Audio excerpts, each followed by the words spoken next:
His Excellency decided that let's leave that policy and open it up. You give them the go-ahead, new blocks will be drilled again, and there'll be more oil in the country.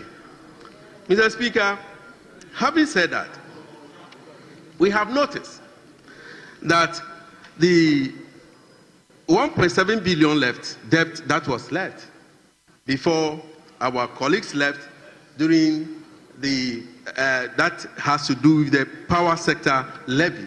Mr. Speaker, we have cleared most of the debt. That's why today you can have electricity hanging on your walls. There are no power off as it used to be. Mr. Speaker, this alone tells us that this government is doing what needed to be done. Having said that, Mr. Speaker, one of the things that I have noticed was that the last 3 years, the Minister of Finance comes to this house with all kinds of quotation. In fact, this budget, this year's budget, and even the review, there's no quotation in it. There's no Bible quotation. But last 2 years, there were quotation. And last 3 years, there were quotation. And all those quotations did not amount to anything.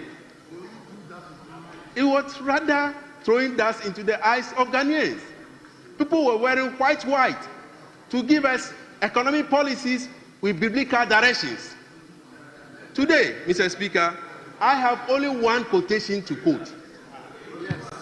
Even though the Minister of Finance did not come out with quotation, I have only one quotation. And that quotation is found in the book of Proverbs chapter 29, verse 2. Mr. Speaker, with your permission, it says, when the righteous rule, the people rejoice. Yeah. When the righteous rule, the people rejoice.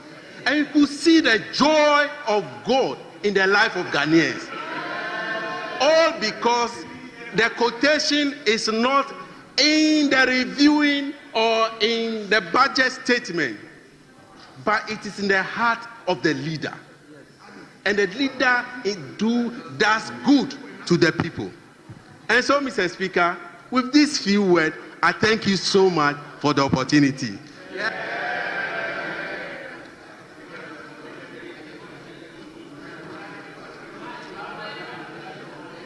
Honourable members, I will then proceed to give the floor to Honourable Nana Adjei Bafo Ewuah. Thank you, Mr. Speaker, for the opportunity. Mr. Speaker, it is obvious that after 8 years in opposition, our learned friends have not learned anything. They are back to their unprecedented ways and touting of achievements that don't even exist. We saw it. We saw it. Before you were booted out in 2012, you told Ghanaians that 2016, you told Ghanaians that you had done what was unprecedented. You published green books and you were dancing in supposed glory that didn't exist. Ghanaians quietly watched you and booted you out. You are back. It is obvious that you've not learned anything. That is why you are touting gains that you have not contributed to in 7 months. The Deputy Speaker, the Honorable Deputy Majority Leader, he is an economist, he is a finance person.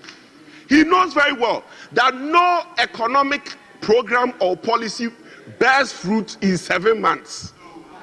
No economic program, you know it. You know it. You know it. You know it. And so when you stand here and tout gains, supposed gains and achievements, you know that it is born out of confusion. Because no economic program bears fruit in 7 months. It is obvious. It is obvious that you are back to your propaganda ways. You are back to your propaganda ways. For you, governance is government of propaganda of propagandists with propaganda. And so you are back to it again. You are back to it again. Even before the Gold Board Act, was passed, you were telling this country, the people of this country, that because of the operations of the Gold Board, the city has stabilized. You are telling us, how can you operationalize something which is not in operation? Tell us how. It is only with you, because for you, governance is all about propaganda. You are back at it again. You are back at it again. You are so fixated. You are so fixated with the new patriotic party that you've taken up a course of study. You've taken up a course of study known as MPP Governance and Economic Studies. So instead of focusing on government, instead of governing, all you talk about is MPP did this, MPP did that. You have the power. Govern and let us see. You have the power. Govern and let us see. Govern. You have the power. Mr. Speaker. Mr. Speaker. On 20th of March this year, when you brought the budget to this house, we told you that the big push did not have details. But because you have the numbers, you sat there and said, yeah. Today we have been vindicated by the Minister of Finance. Today we have been vindicated by the Minister of Finance. The supplementary budget he brought, he has now provided the details. He has now provided the details. You have numbers, we have insight. We have numbers, we have insight. What we see sitting down, you standing on each other in multitudes of 187, you don't even see. You don't even see. You sitting down in multitudes, standing on each other's shoulder. Mr. Speaker, it is obvious that you are still stuck in your propaganda ways. And so, the details of your big push and priority projects, and your priority projects, you are told everybody, you had made everybody to believe. You had made everybody to believe that you were going to complete the military hospital in Kumasi, but you brought your budget in Ashanti region, but you brought your budget and it is not even here. It is not part of your priority projects. Yet His Excellency the President went to Malaysia to promise Otumfuo that he was going to complete it. During the graduation of the officers cadet, the President again said it on the 11th of April that he was going to complete the military hospital. Yet your priority project, which you have planned to complete by 2028, the military hospital is not here. You are deceiving the people that gave you the second highest number of votes in this country. You are deceiving them. All the things you went to tell them were not true. It wasn't true. It's not even here. It's not even here. They gave you more than 715,000 votes.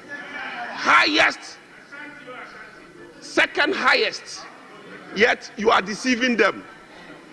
Yet you are deceiving them. Mr. Speaker. Mr. Speaker. We need to move away from the propaganda. We need to move away from the propaganda and govern. And govern.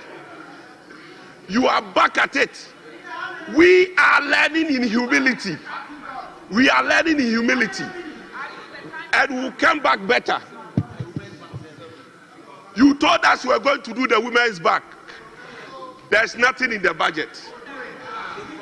24-hour economy, zero. All the things you said you were going to do, you are pursuing it and pushing it with propaganda. It's just a matter of time. You will be exposed. I don't need facts. Do I need facts? It is enough that all the things are not here. I don't need further evidence to demonstrate to the people of Ghana that you are back at your propaganda ways. You are back at your propaganda ways. You are back at your propaganda ways. 419, 419. You are back at your propaganda ways. Settings. Government of settings. QNet government. Honorable member, what is 419? Mr. Speaker, very respectfully, Mr. Speaker, you are entitled to take judicial notice of 419. Honorable member, the Hansard will bear me out that whilst at this side, I used the word 419 and I was asked to withdraw. So kindly do the same by withdrawing. Okay, Mr. Speaker, I withdraw and substitute it with QNet. QNet. You see, it is important. It is important that we give meaning to democracy and let Ghanaians begin to have hope in democracy and not make it seem that it is government as usual, and not make it seem that it was because you desperately wanted to come to government, that is why you made all those promises to them. That is what it seems now. That because you desperately wanted to come into government, you kept making promises to them. That's what it seems. That is what it seems. You have the steer. Govern and let's see. You have the steer. You have the steer. Govern and let's see. Ghanaians are watching you. Mr. Speaker, we need to protect our democracy by keeping our word. It is increasingly becoming obvious that the confidence of Ghanaians in politicians, Mr. Speaker, is running out because of things like this. And so, Mr. Speaker, very respectfully, I would commend the Minister for Finance for taking a cue from us. He should continue to take a cue. And I'll urge, in conclusion, my brothers on the other side, that instead of joining the chorus of here, here, here, here, here, here, open your eyes.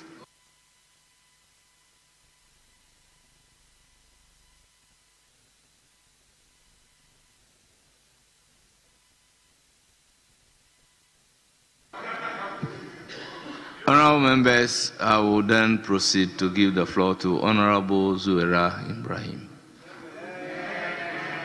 You have 10 minutes. 10 minutes. Thank you very much, Mr. Speaker. Thank you for the opportunity to contribute to the debate on the mid-year fiscal policy review submitted to this August House by the very able Finance Minister, Honorable Dr.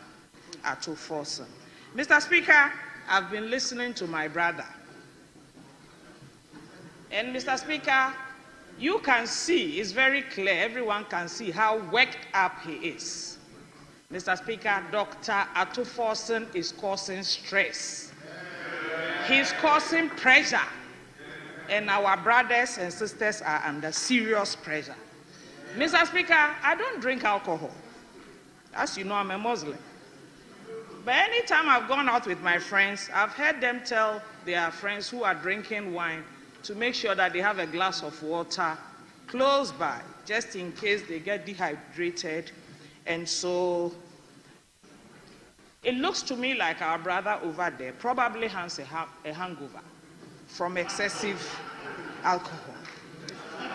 All I heard, Mr. Speaker, in his submission... Honorable Ibrahim Zuwaira, do the needful. Please withdraw. Thank you, Mr. Speaker. I'm guided. So, it is accordingly expunged, ordered to be expunged from the record. Over was propaganda. You are into propaganda again. And I'm wondering how this beautiful document that they ran away from represents propaganda.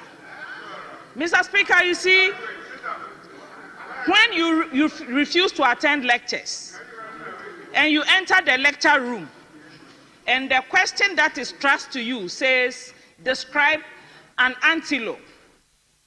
And because you didn't come for the lecture and your father has raised rabbits at home, you say at this juncture, what is a rabbit? That is exactly what my brother is doing. Instead of focusing on the substance of the budget statement, he's beating about the bush, talking about propaganda all over.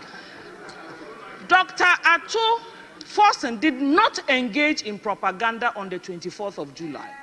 He came here to this house, this very respected house, and presented to us the true state of this country. What he and the Mahama government have done since 7 January when they assumed office as government of this country. Mr. Speaker, how do you walk out of a budget presentation and come back to debate it?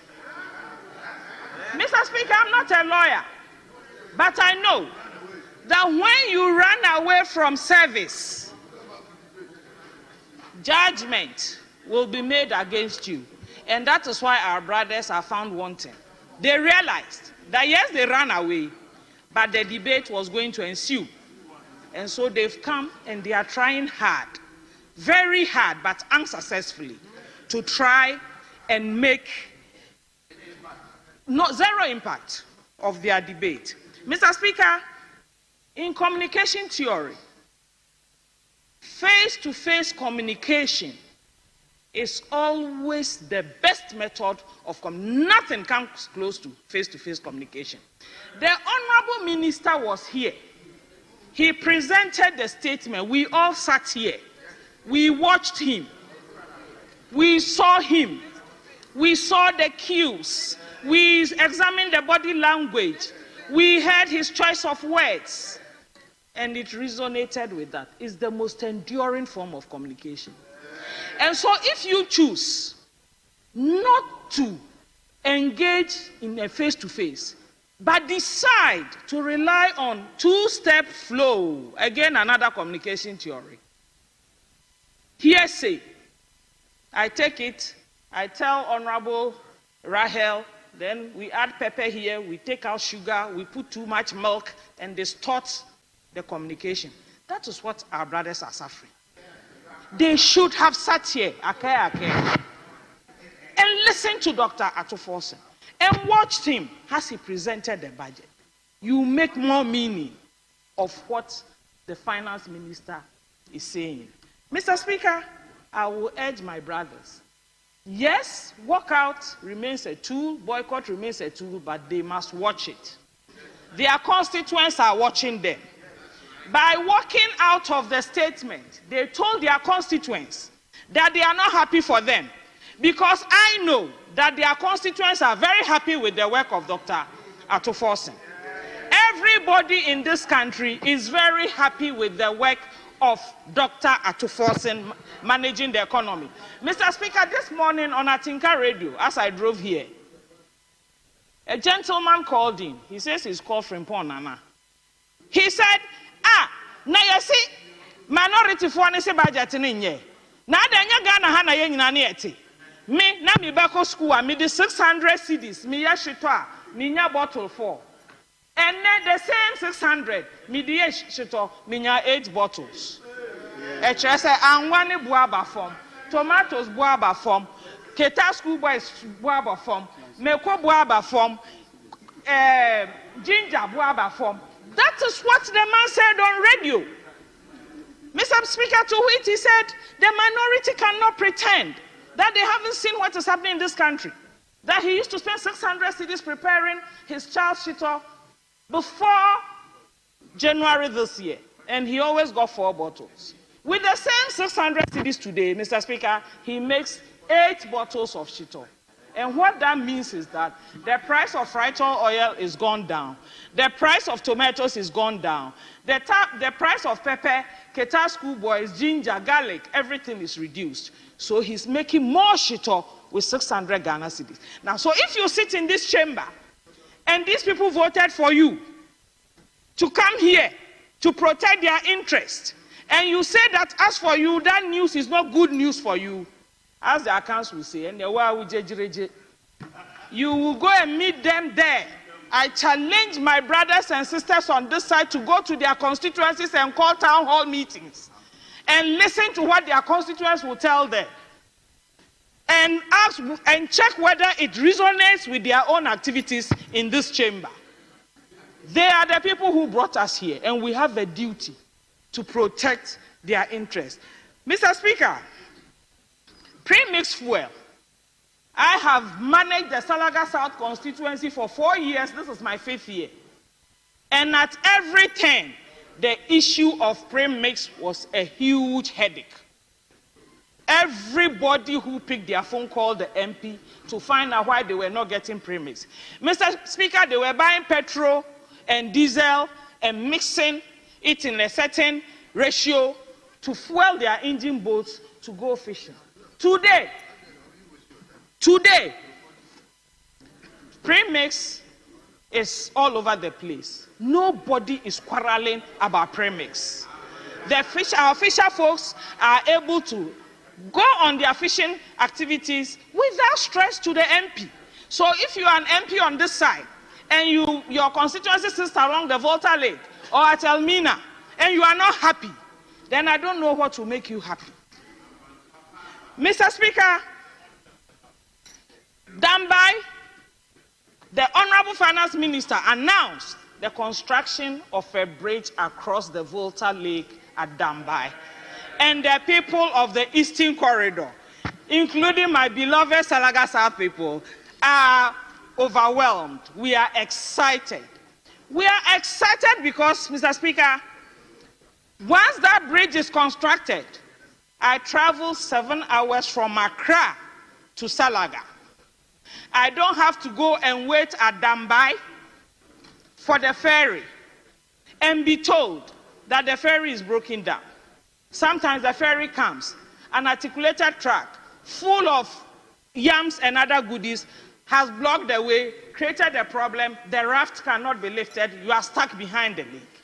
And this is a crossing, Mr. Speaker, that takes just 25 minutes.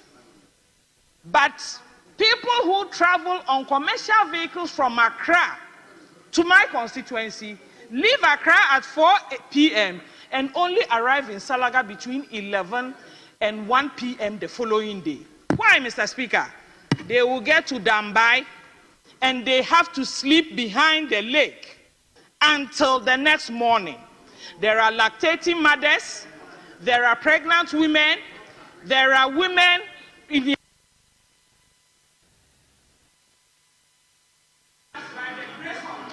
Honourable Member, your time is up. Yes, I will give the floor to Honourable Asensu Boachi. Honourable Asensu Boachi, you are speaking for 15 minutes. Yes, Honourable Ahmed. Thank you very much, Speaker. Speaker, just to first of all commend you for directing our sister to withdraw those unprintable words. Speaker, I'm just calling your attention to this house. It's an August house. Our debates should flow, and it should be free of any insults or any forms of unprintable words. I think that we should be very decorous in our submissions so that we can move on. We are brothers and sisters, and that's my prayer. I mean, if you stand here and say certain things, when we go out, people take them different. And Speaker, you don't want me to repeat that. I mean, let's just be decorous, that's all. Honourable Member, you are right. I entreat everybody to read Standing Order 1, 2, 3. Yes, Honourable Asensu Boachi, you have the floor. Thank you. Thank you, Mr. Speaker, for the opportunity to contribute to the debate on the 2025 Media Fiscal Policy Review, particularly on the important subject matter of road development. Mr. Speaker, as a former Minister for Roads and Highways, and also a member of the Roads and Transport Committee, I've had the opportunity to carefully look at the list of projects presented under what the government calls the Big Push Program. And I must say, Mr. Speaker, with the greatest of respect, this so much talked about push is neither balanced, nor big, nor strategic. I say this because, Mr. Speaker, I believe strongly that it's just a political program rather than economic efficient program. One, Mr. Speaker, the list of programs of roads is heavily skewed towards certain regions in the country, completely neglecting Greater Accra region and Ashanti region. Mr. Speaker, these regions are the most urbanized regions. They are the most or the densely populated regions. The two regions alone, Mr. Speaker, account for over 35% of the Ghanaian population and the heartbeat, the economic heartbeat of our country. And if you are embarking on a road program to promote economic development and you conspicuously eliminate these particular regions, how are you going to explain this to Ghanaians? Mr. Speaker, earlier on, the honorable minister was in the northern region and said that the previous administration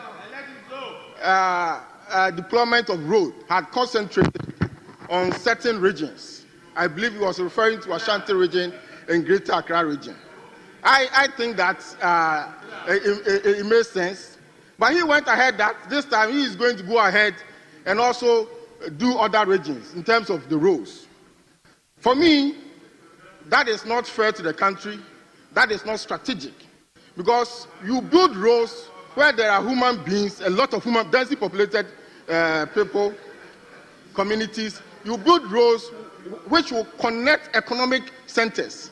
That will drive economic development and economic growth.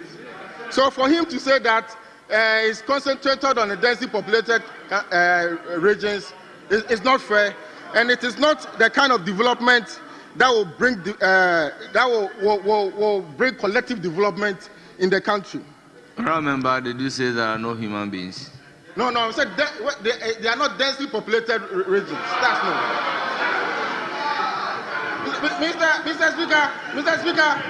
Mr. Speaker, let's not belittle the point I'm making.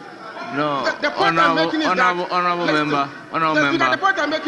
member, I just asked a question. My attention has been drawn to something, so we can do the honorable thing. Did you say there are no human beings? I didn't hear. Did you say there are no human beings in those regions? No. What I meant, if I no, honorable member, did you say so or you did not say so? Let me speak. Mr. Speaker, I don't want that to distract the very important point that I'm making. If I said there are no human beings, that's not what I meant. I withdraw that. But listen to me what I mean. The word withdrawn. Belittle the very important point I'm trying to make. Mr. Speaker, the work that I've done, Mr. Speaker, I hope you are noting the distractions. The work that I've done in this country, whether in public office and in private office, I have had the experience of traveling across the country. There are some roads. Honorable members, apart from Asenso Boachi, all others should resume their seats. All others, kindly resume your seats. All others, kindly resume your seats, apart from Asenso Boachi. All others, kindly resume your seats. Honorable Asenso Boachi, you have the floor. Mr. Speaker, the work that I've done in my life, whether public or private, has taken me around this country. There are some places you can travel for 50 to 100 kilometers. You won't see communities, you won't see human beings. But there are some places that you travel 100 kilometers, 30 kilometers, and you will see densely populated communities, and you will see economic centers. When you have limited resources, this is where you should build your road. Mr. Speaker, basic economic theory teaches us that when resources are scarce, when we are in financial constraints, you prioritize. And that's exactly that's what I'm saying. If my opponents don't understand this, I don't know what else they will understand. Mr. Speaker, I also see abandonment of strategic ongoing roads under the Big Push program. Mr. Speaker, the Honorable Minister of Roads today rightly acknowledged that the Accra-Kumasi Road is the most, as a planner, I will call it the most important road in the country. The roads with the most traffic. And already, as a result of effort to bring interventions to increase mobility and enhance traffic flow, there are a series of interventions on that corridor. One of such intervention is the rehabilitation of the existing road. Many parts are deteriorated. I'm an MP from Kumasi. Every week I'm on the road. There are interventions going on that particular road. As I speak, the Big Push does not capture. Mr. Speaker, another area that the Big Push did not capture is the ongoing bypasses. There are 4 important bypasses going on. One at Osino, one at Enyem, one at Enyeresi, one at Konongo. Mr. Speaker, yesterday I came from Kumasi, and when I reached Konongo, I spent over 2 hours in traffic in Konongo. It's because of this reason. It's because of this reason that is why the interventions are being implemented. Listen to me. It's because of this that is why the interventions are being implemented.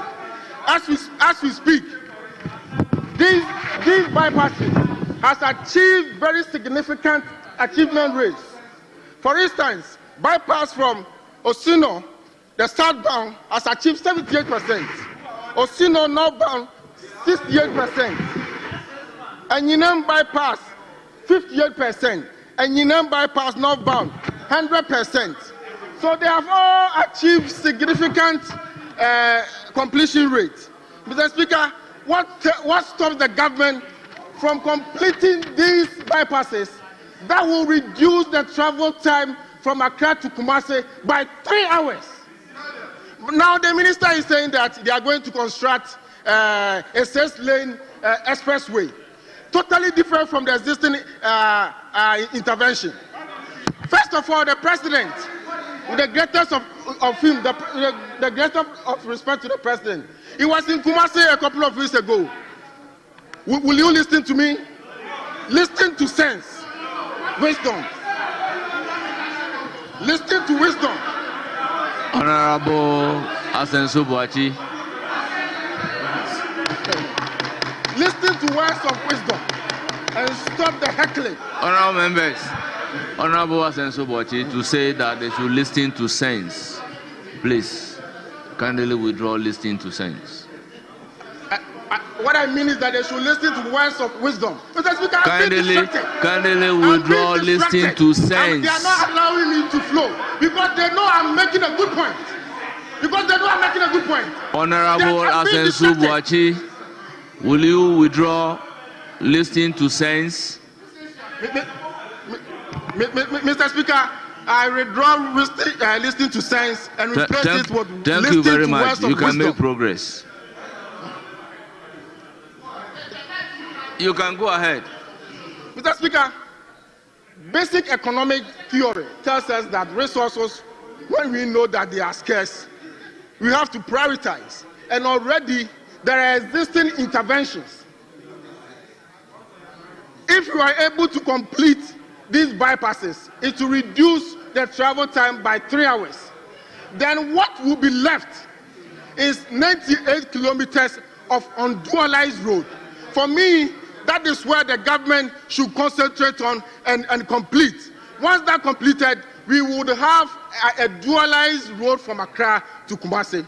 But the president was in Kumasi the other day, with the greatest of respect to the president. He said that they are going to construct a new expressway.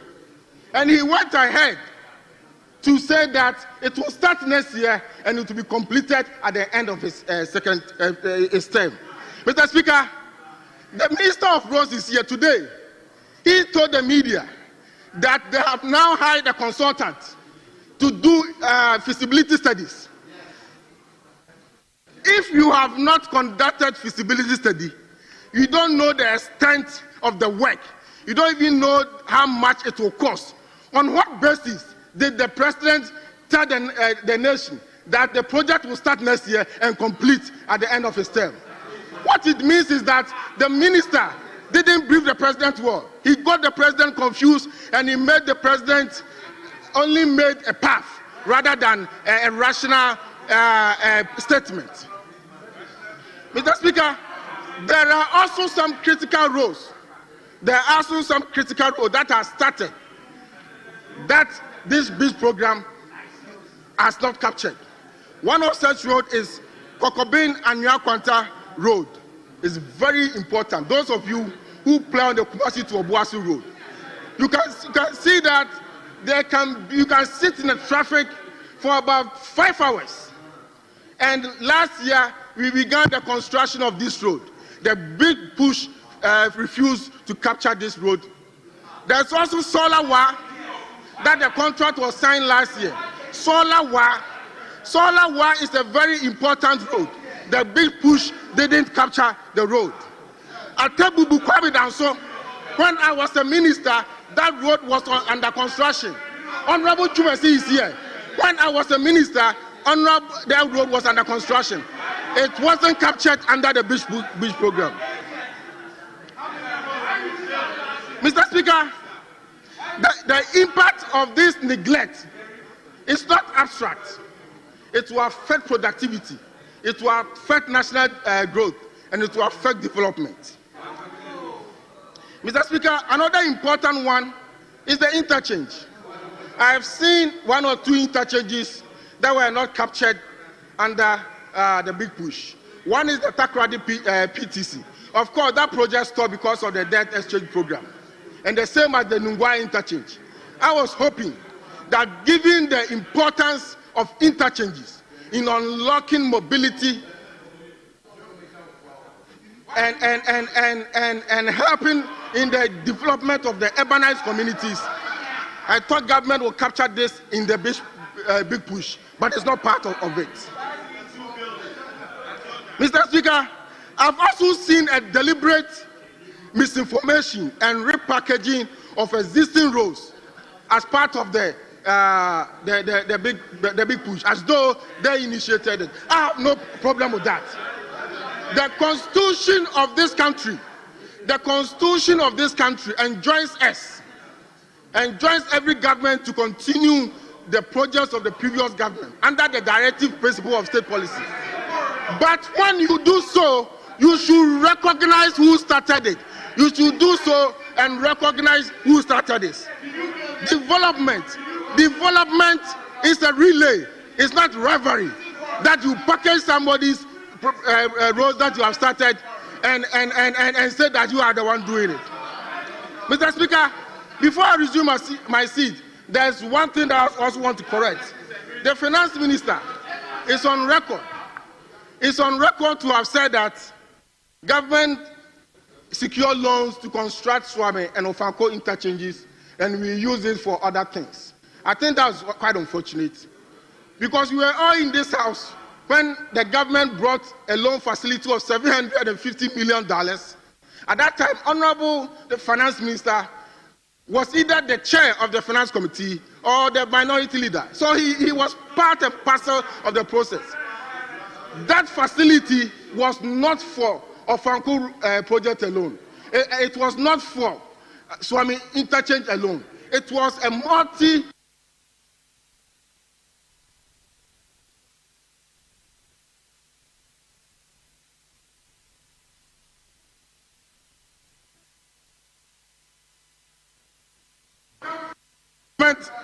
the rest of the funds were to come from government of Ghana financing. It wasn't from loans. So it was completely misleading.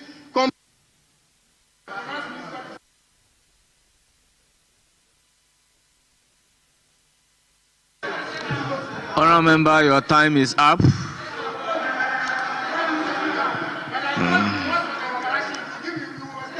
I'm not controlling the time. I am not the timekeeper. I am not the timekeeper. Yes, yes.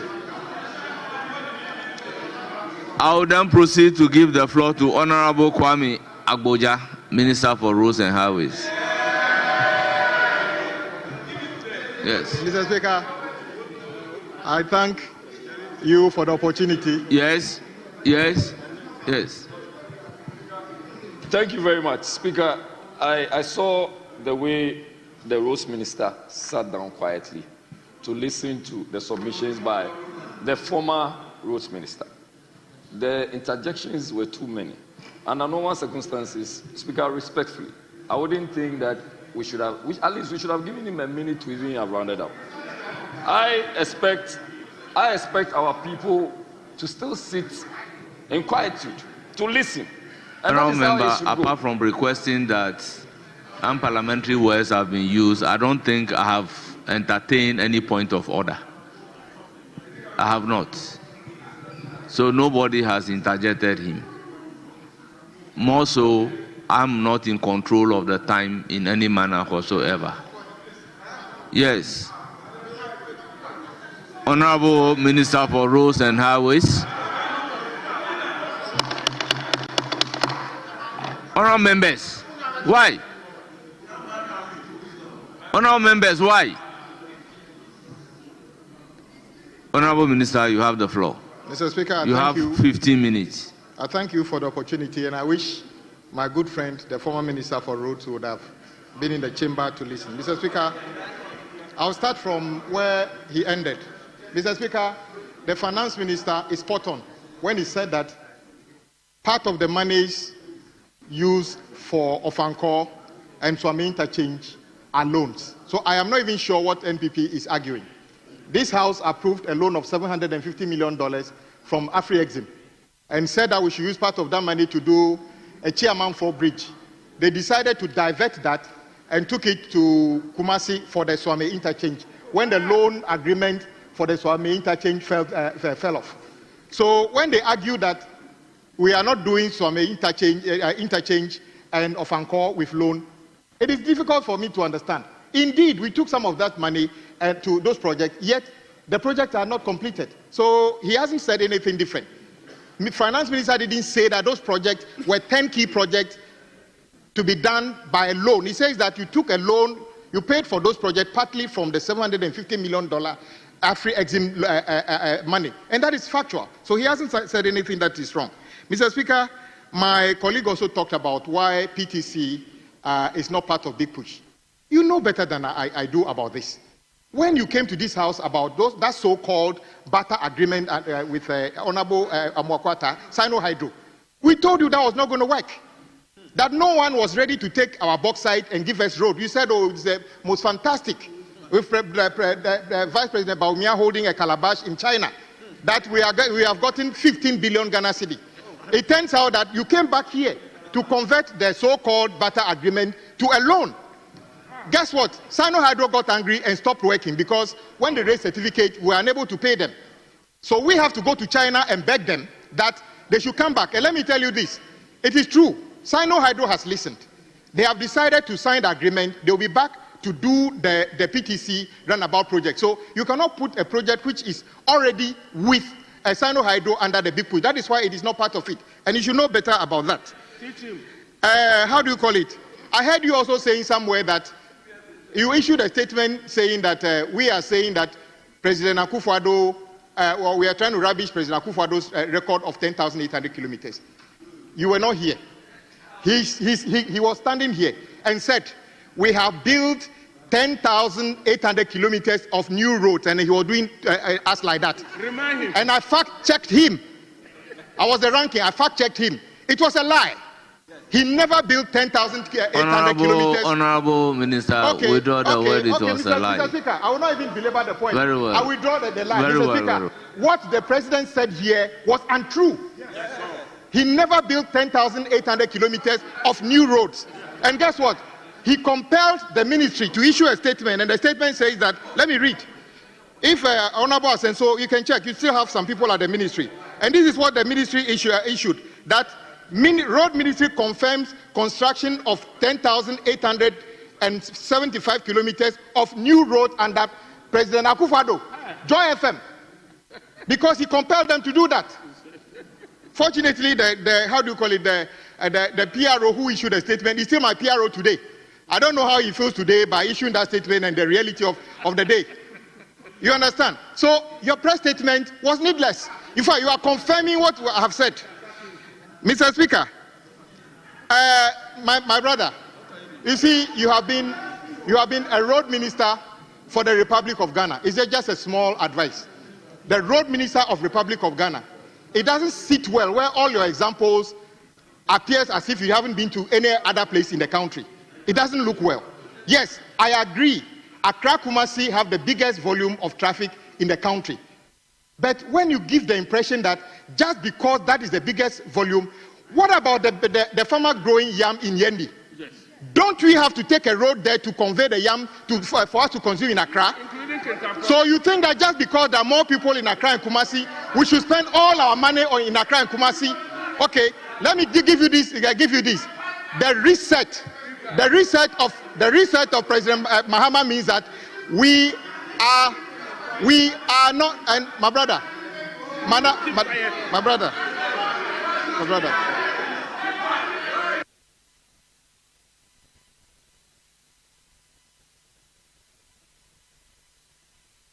Please, Honorable Bondi, resume your seat. Honorable Bondi, resume your seat.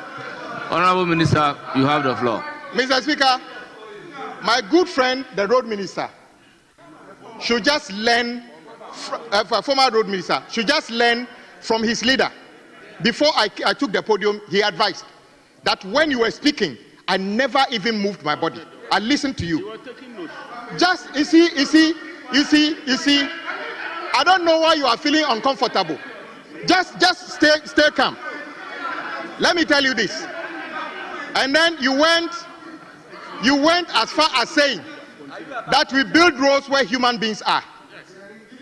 I went around the 16 regions. When I got to OT region,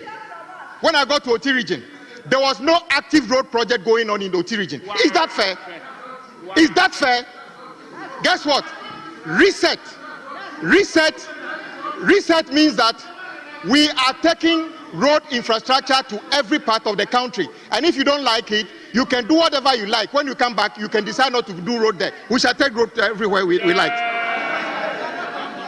Mr. Speaker, you are not actually listening to yourselves.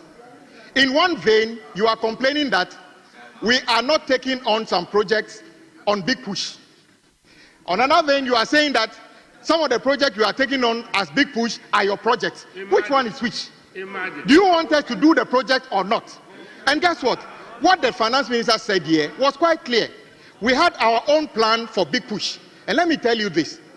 Every single region in our country is touched by the proposed big push projects. Yeah. Unlike a few years ago, when the finance minister, the Honorable Ken Ofori-Atta stood here and completely ignored Volta region in the critical roads. Completely.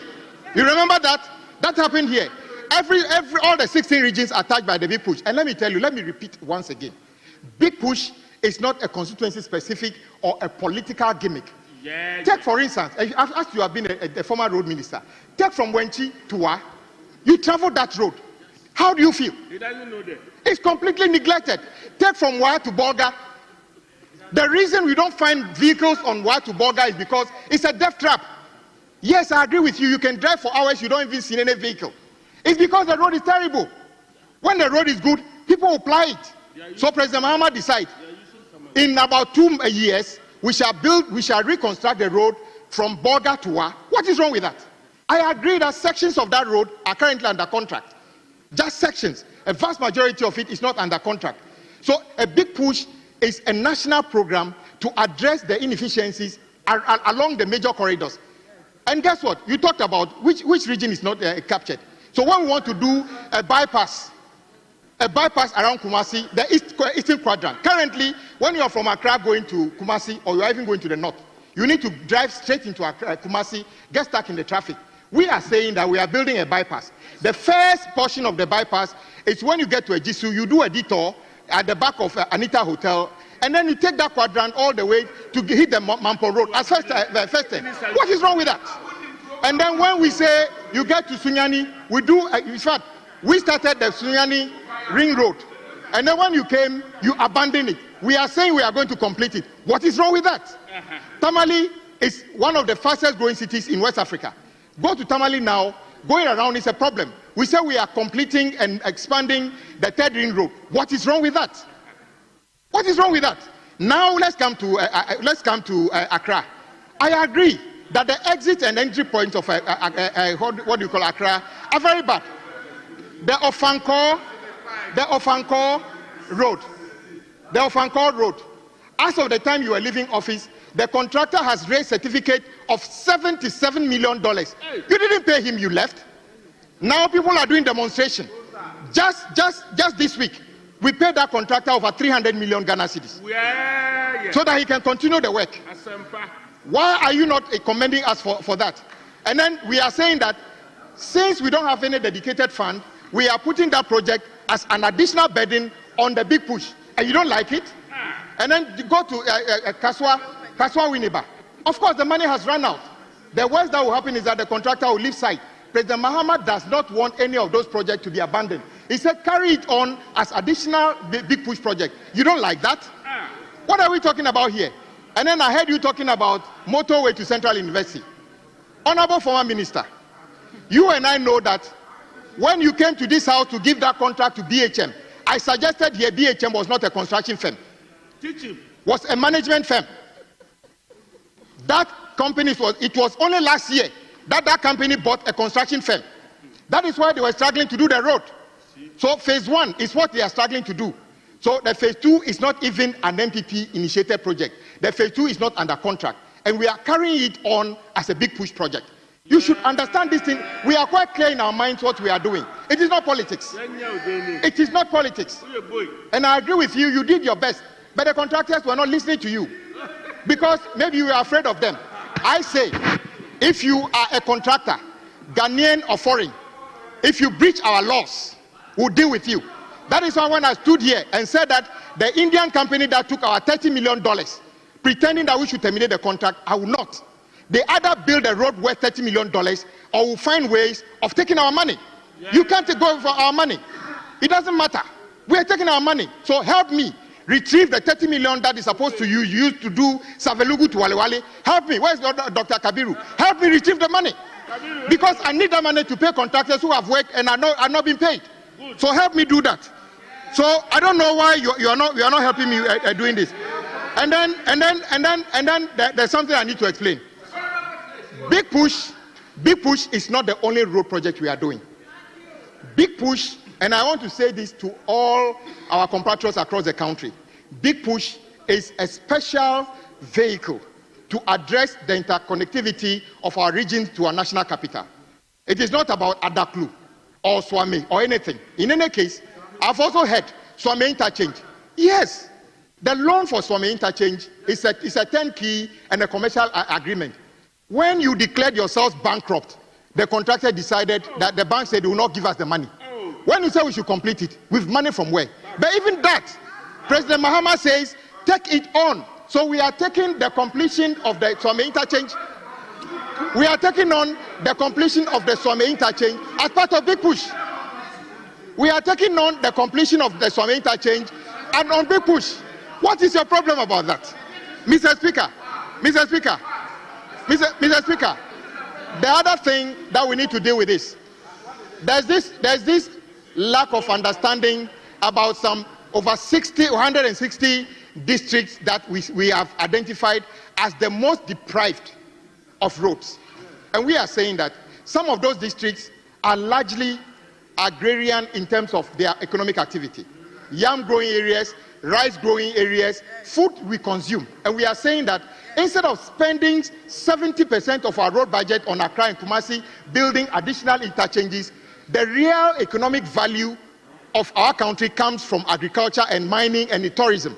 Let's tap into those things. So we have identified those 160 districts, and we are saying that out of equity, we shall devote more resources to upgrade the roads in those districts. That is what we are talking about. It is, can Ofori Atta and the NPP declare the country bankrupt? And then let me conclude with this. Honorable Road Minister. The situation of our roads in Ghana is a very terrible one. And I want the House to join us address this. Everybody, including every colleague, including myself, the road in our backyard is very terrible.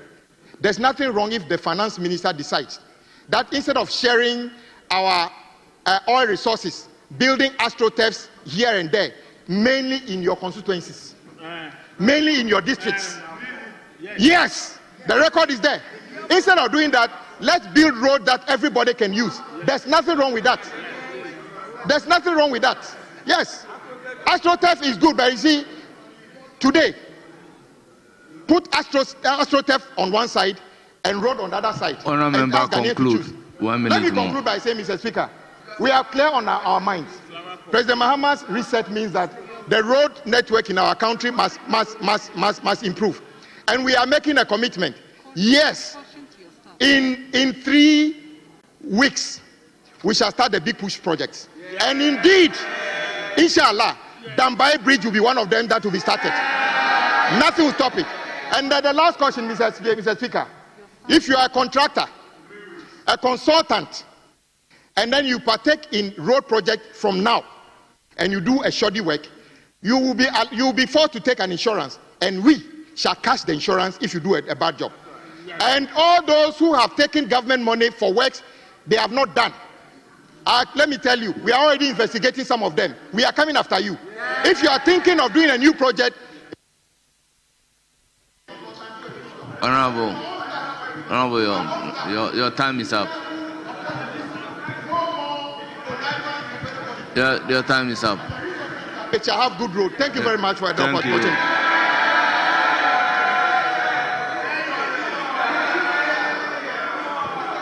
Honourable members, yes. Mr. Speaker, thank you very much. Mr. Speaker, we have agreed that after doing 4-4, we will pause the debate, take the finance committee, the joint committee, finance and budget committee. I'm aware, so allow me to do the 4-1. So the last person from this side after, yes. It's now the turn of Honorable Daniel Nana Addo Kenneth. You have 10 minutes. Thank you very much, Mr. Speaker. Mr. Speaker, emanating from the last speaker, I would like to quote the finance minister in his media budget, and I want to read paragraph 575 before I start. To all of us who are privileged to serve in the leadership of our nation, let us unite and do this for ourselves, for our children, for our children's children. It is our collective responsibility. Ghana needs us now more than ever, and our people need us, unquote. Mr. Speaker, I'm a bit shocked that my very respected senior minister, who I also admire so much, would seek to raise some of the issues that he raised, especially on the Aflawa Road. Mr. Speaker, the minister considered that it's a turnkey project, and BAC was a company that secured the funding, and so they had to bring their contractors. And so, Mr. Speaker, it is a bit factually inaccurate that BAC was just not a contracting firm. They secured the funding, and so they had to bring in their contractors. Mr. Speaker, on Swami Interchange, at the time that we left office, the contractor was on site.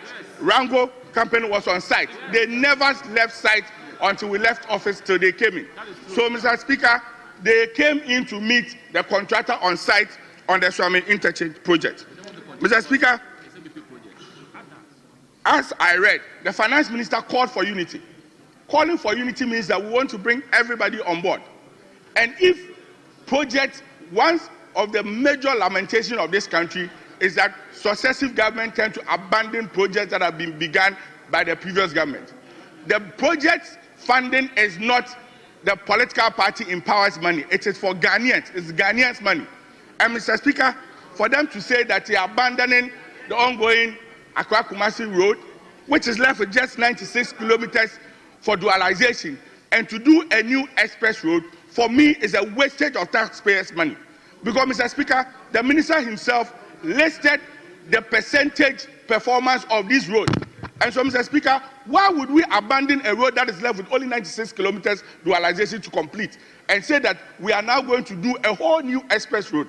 Whilst Ghanaians are using those roads is not just leading to Ashanti region, it also links up north. And so, Mr. Speaker, if the finance minister is calling all of us to come on board and unite to save this country, then I think that my colleagues on the other side, who are the majority, overwhelming majority that Ghanaians have trust in them, should not go the path that successive governments have gone by wasting the taxpayers' money. They should look at completing some of these projects. Mr. Speaker, I also want to associate with my earlier colleague speakers on our side. And Mr. Speaker, one of the major campaign messages of the NDC government was providing of employment for the teeming unemployed youth of this country. Mr. Speaker, I want to be consistent. Right from the inception of this parliament and from the SONA State of the Nation address to the budget reading, we have been consistent in talking about employment.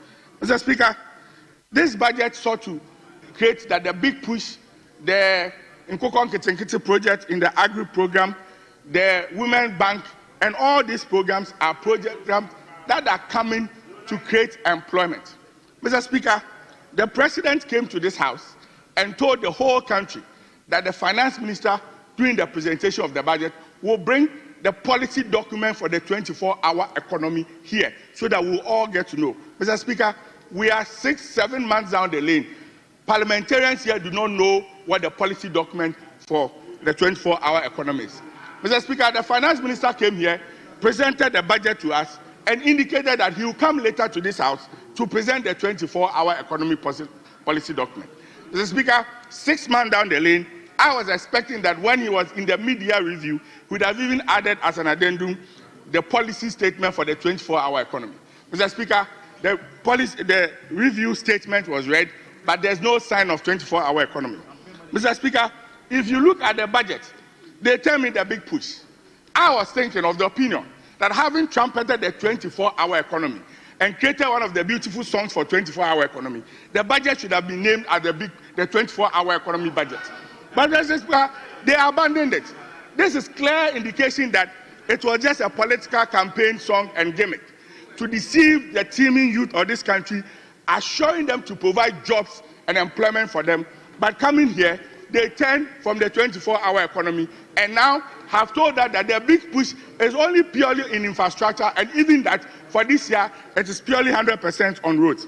Mr. Speaker, on same job employment, indeed, I agree with my respected deputy leader that in 70 years, things have happened in this country that has never happened before. Yes, we have seen the unprecedented sacking of Ghanaians losing their jobs just because there's a government change.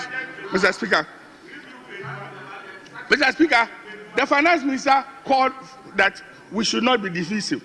But we have seen in 70 years the more divisive policy of sacking the young people who have received employment. Mr. Speaker, in the budget, the finance minister indicated that they were going to fully implement the net capping and freezing of net employment. Mr. Speaker, I was of the opinion that after coming to office for 6 months and trumpeting all the glories of the Gold Board, the review would have talked about the fact that even the net freezing of employment, they are reviewing it. But Mr. Speaker, we still in this country, the finance minister was unable to tell us, as we've seen before, the number of jobs they have even created for the young people of this country. Meanwhile, we trumpeted that we are going to create employment. Mr. Speaker, the budget listed a number of interventions that was going to create employment. The budget talked about the Ejumawura program. Mr. Speaker, the finance minister came here to tell us that out of the 300 million allocated for the Ejumawura program, only a meager 21 million has been released. Mr. Speaker, in 6 months, we are doing only 7% of the initiative that is going to create employment.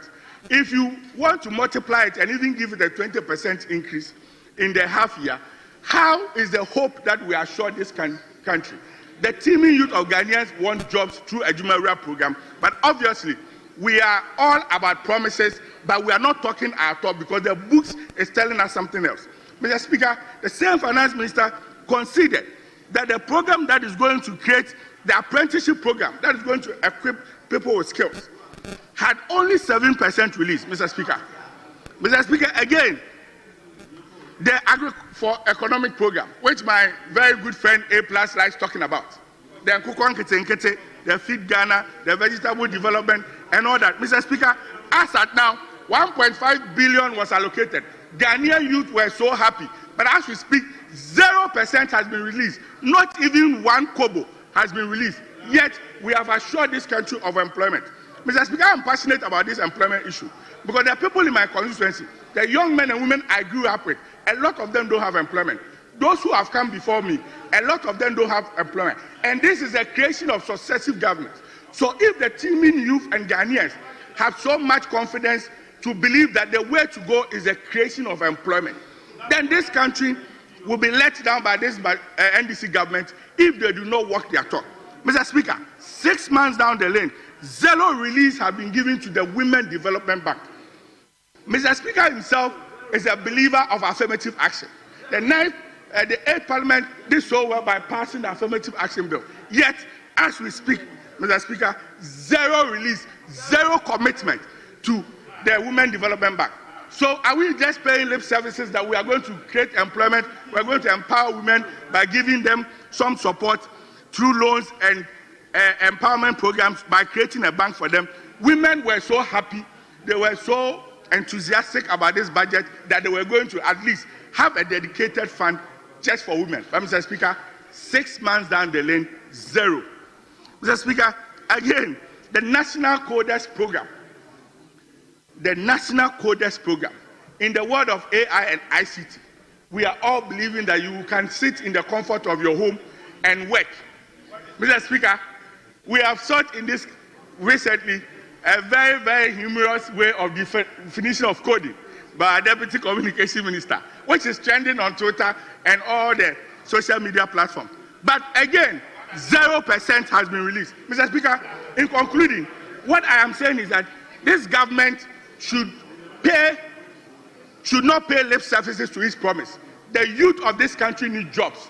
This government promised the youth of this country jobs, and the jobs they must provide. And like I said, the Ghanaian youth will not forgive the NDC government the 188 majority overwhelming if they do not oversee the government to implement the policies that will create jobs for the teeming youth of this country for what they promised. You promised to create jobs, and Mr. President, please give us the jobs you promised.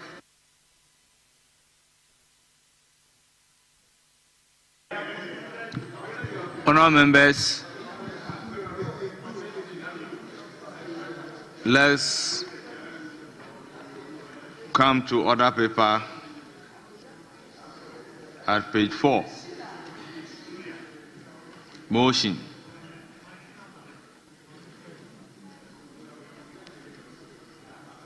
Yes, Chairman of the committee, item number 9.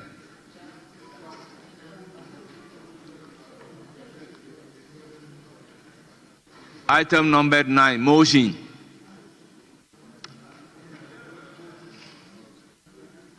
Yes. Mr. Speaker, Yes. If they are not ready, I'm ready to move motion number 11 and 12 on today's order paper. Mr. Speaker,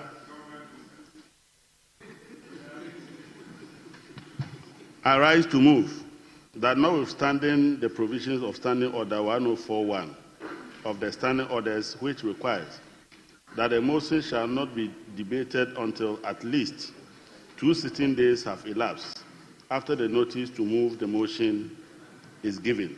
The motion for the adoption of the report of the Joint Committee on Budget and Finance on the request for multi-year commitment for the selected road projects under the Big Push program contained in the mid-year fiscal policy review of the 2025 budget statement and economic policy of the Government of Ghana be moved today. I so move, Mr. Speaker. Members, motion move. Any seconder?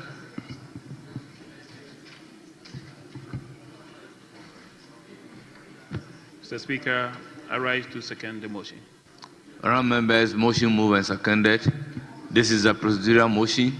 The question, therefore, is as many as are in favor of the motion say aye. Those against say no. The ayes have it. Motion accordingly adopted. Motion numbered 10 at page 5. Chairman of the committee.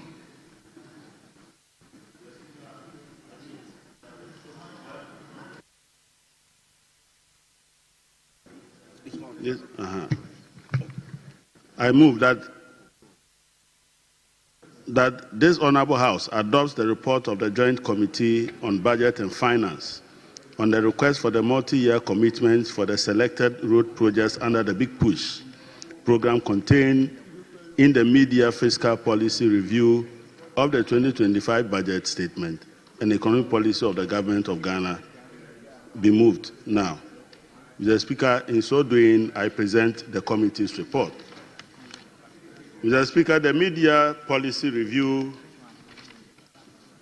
of the 2020 budget statement and economic policy of government was presented to this House by the Honourable Minister for Finance, Dr. Cassel Atuforsen, on Thursday, 24th July 2025, in accordance with Section 28 of the Public Financial Management Act 2016, Act 921, included in the mid-year fiscal policy review statement was a request by the Minister for Finance for the approval of multi-year commitments in accordance with Section 33 of the Public Financial Management Act 921. The Right Honourable Speaker referred the mid-year review statement to the Joint Committee on Budget and Finance on the same day, Thursday, 24th July 2025, for consideration and report. Mr. Speaker, the committee met and they were assisted by the Deputy Minister for Finance and the technical team from the ministry. Mr. Speaker, the Minister had indicated in the budget that was passed in this House on 31st December 2025 that he intends to come back to this House for approval for multi-year commitment for the Big Push. The program is intended for the continuation of massive infrastructure projects, infrastructure development projects to boost growth and create sustainable jobs. Government accordingly programmed activities under the Big Push program as part of the expenditure to be incurred in the 2025 budget. The activities were captured in the 2025 budget statement as a multi-year expenditure. Mr. Speaker, Section 33 of the Public Financial Management Act states, Mr. Speaker, that a covered entity shall not enter into any agreement with financial commitment that binds the Government of Ghana for more than one financial year or that results in a contingent liability except where the financial commitment or the contingent liability A is with the prior written approval of the Minister for Finance, which has come to be known as commencement certificate. B, that the transaction is authorized by Parliament in accordance with Article 181 of the Constitution, which here refers to transactions that are financed from foreign loans. But Section 2 instructively says that Parliament may, in annual budget, authorize a covered entity to make a multi-year expenditure commitment, and where Parliament so authorizes, the annual budget shall indicate the commitment approved for the financial year and the approved multi-year commitment.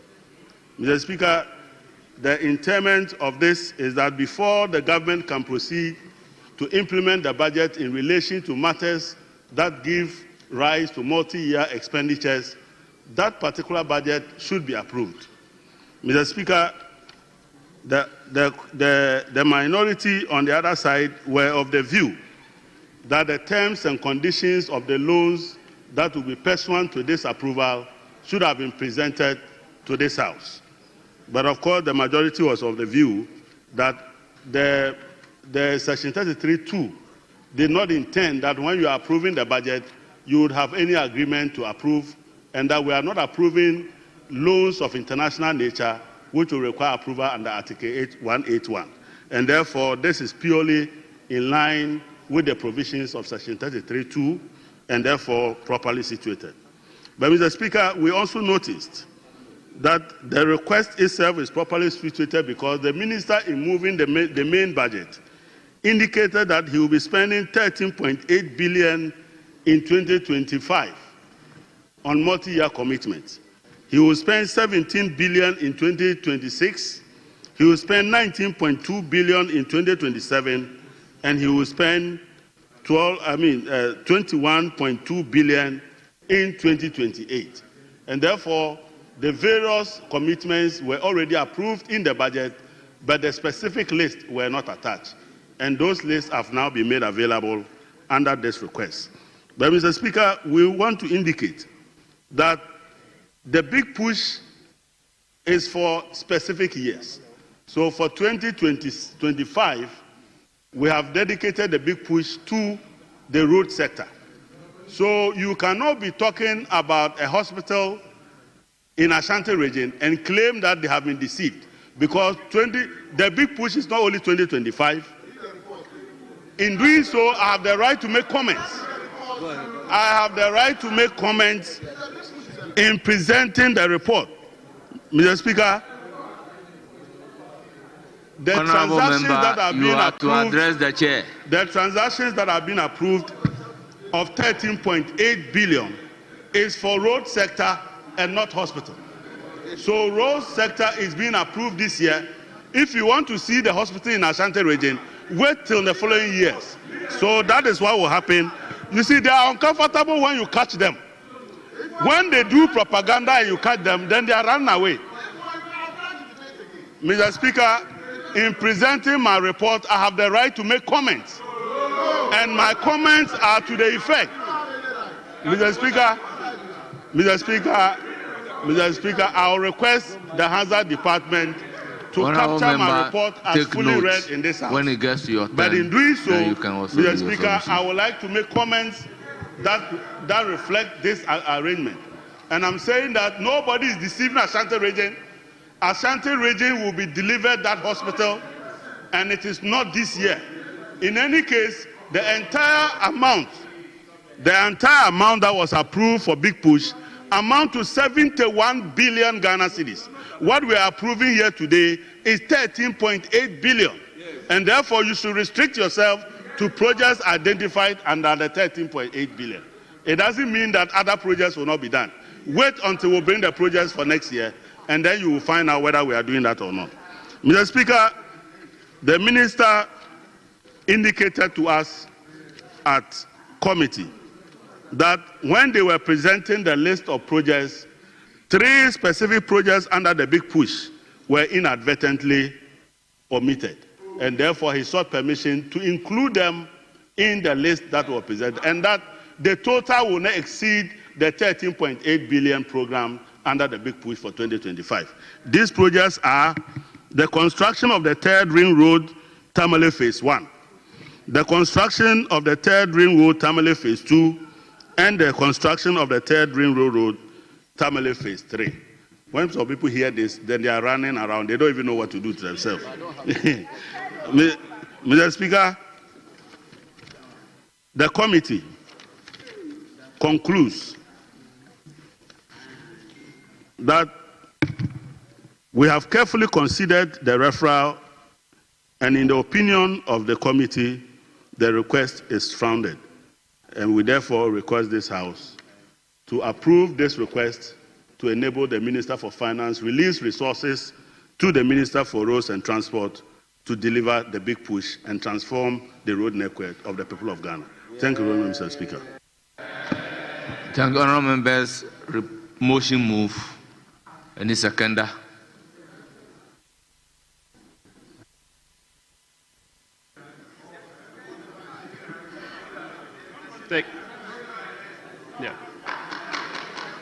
Thank you. Let's Mr. have Speaker. some order.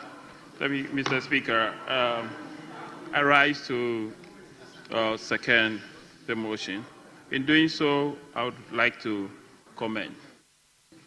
Mr. Speaker, when the committee met, we had issues with the whole big push, idea, because we realized that the amount had already been approved in somewhere March in the main budget. So it was something we needed to consider. And then what needed to be considered was the list of projects. Then committee members asked the minister the values for those listed projects, because the committee couldn't approve names and the names of roads and kilometers without the values. But we were assured that they are now going through the procurement processes, so after which they will come back to the House for approval. Mr. Speaker, I think by using the application of the PFMA Act, it is the right thing to do, and that I would advise that the Finance Minister, going forward, should refer all multi-year projects to this House for approval. This is something that will actually help the House and also the taxpayers, so that corruption will go down in the various entities. Mr. Speaker, now I was wondering the criteria for selecting these roads. The criteria for selecting these roads.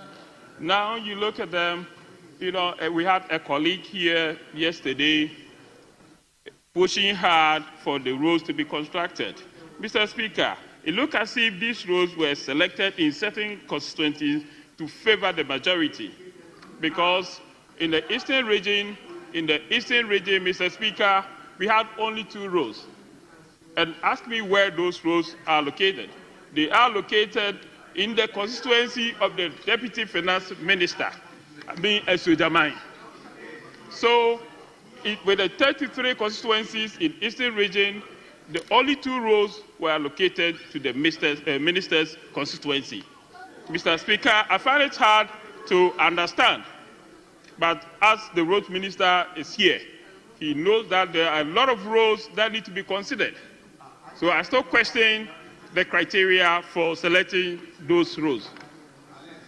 Mr. Speaker, now I was also thinking about the fact that the 70, like he said, ministers, they said the 13.8 billion, if it shall be approved, the selected roads are going to be constructed. It's fine.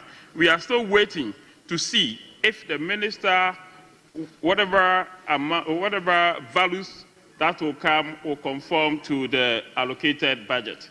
That is why we expect them to come back. Now, another thing is the DRIP, because these roads are not enough for members. Members keep asking for roads, because road issue has been the biggest challenge in this country. Every MP is looking for roads in the constituency. Now, we have the DRIP. The MPP government purchased those equipment to make roads motorable. And I remember on the committee where we had the now road minister as a ranking, all he kept pushing was that, Minister, it's not about doing asphalt. It's about making the roads motorable. Now, my question is that, how are we going to make all roads motorable? Because with this big push, it can't solve all the road issues in this country.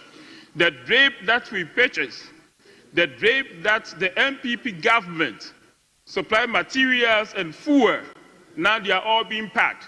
We don't know when they are going to be put into use. So our advice that the minister consider a usage of the drape to make most roads motorable, because the government so, I think that was even going to be bigger than the big push, because with the drape, every district had the equipment to do their own roads or make their roads motorable. Every district in Ghana had one. I don't think the big push is covering every district in Ghana. That's why I said, even in the eastern region, where you have only 2 roads selected in eastern region for the first phase, yet you have the drapes. So I plead with the minister to use the drape in fixing most of the roads in the country. And also plead with him that there is a constituency called Kede, where we also have roads to be constructed. So in the second phase, you try to consider the Kede to Esiom road for me, Minister, and you also try to do the Otumi to Abrem road for me. Thank you, Mr. Speaker.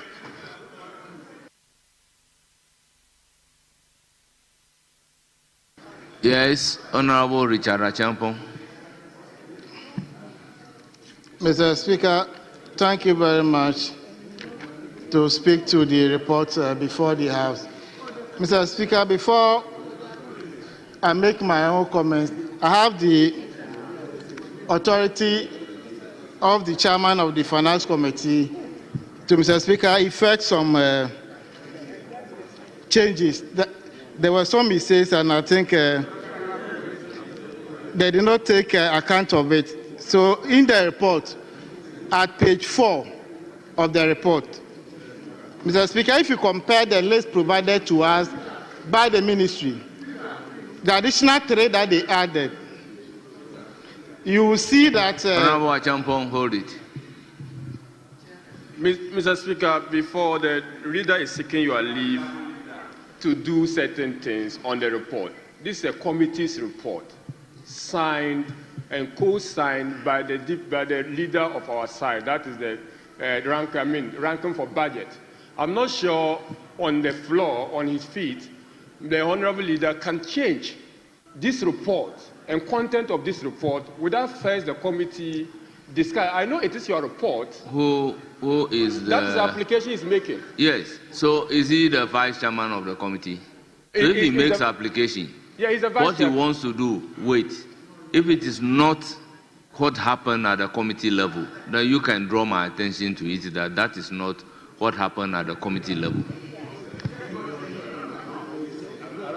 Mr. Speaker, sometimes members need to be very careful, because when we started the meeting, all of them ran away to organize the press conference.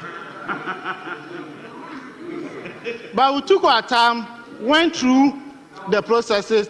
We gave you a copy of the attachment. Mr. Speaker, I'm referring to the very document we gave you.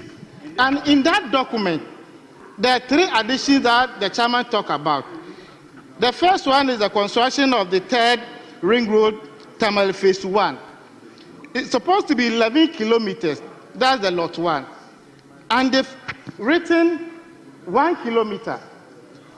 The other one, the same 1 kilometer. I don't know if the they got confused with the 1. So I'm just reproducing the original information we provided to you. And want us to take the wrong information, and tomorrow you organize another press conference to tell us that we did not do the right thing. So, Mr. Speaker, I'm doing the right thing. So, Mr. Speaker, the first one will be 11 kilometers. The construction of the 3rd Ring Road, Tamale. Yes, Honorable Kabiru. Lot 2. Honorable Kabiru, you have the floor. Honorable Richard Achampong. Mr. Speaker, the vice chairperson of the committee made first a statement which is not born out of the fact. The first statement he made was the fact that we did not sit in the meeting, that we ran out of the meeting to go and organize press conference. I think this is a House of Records.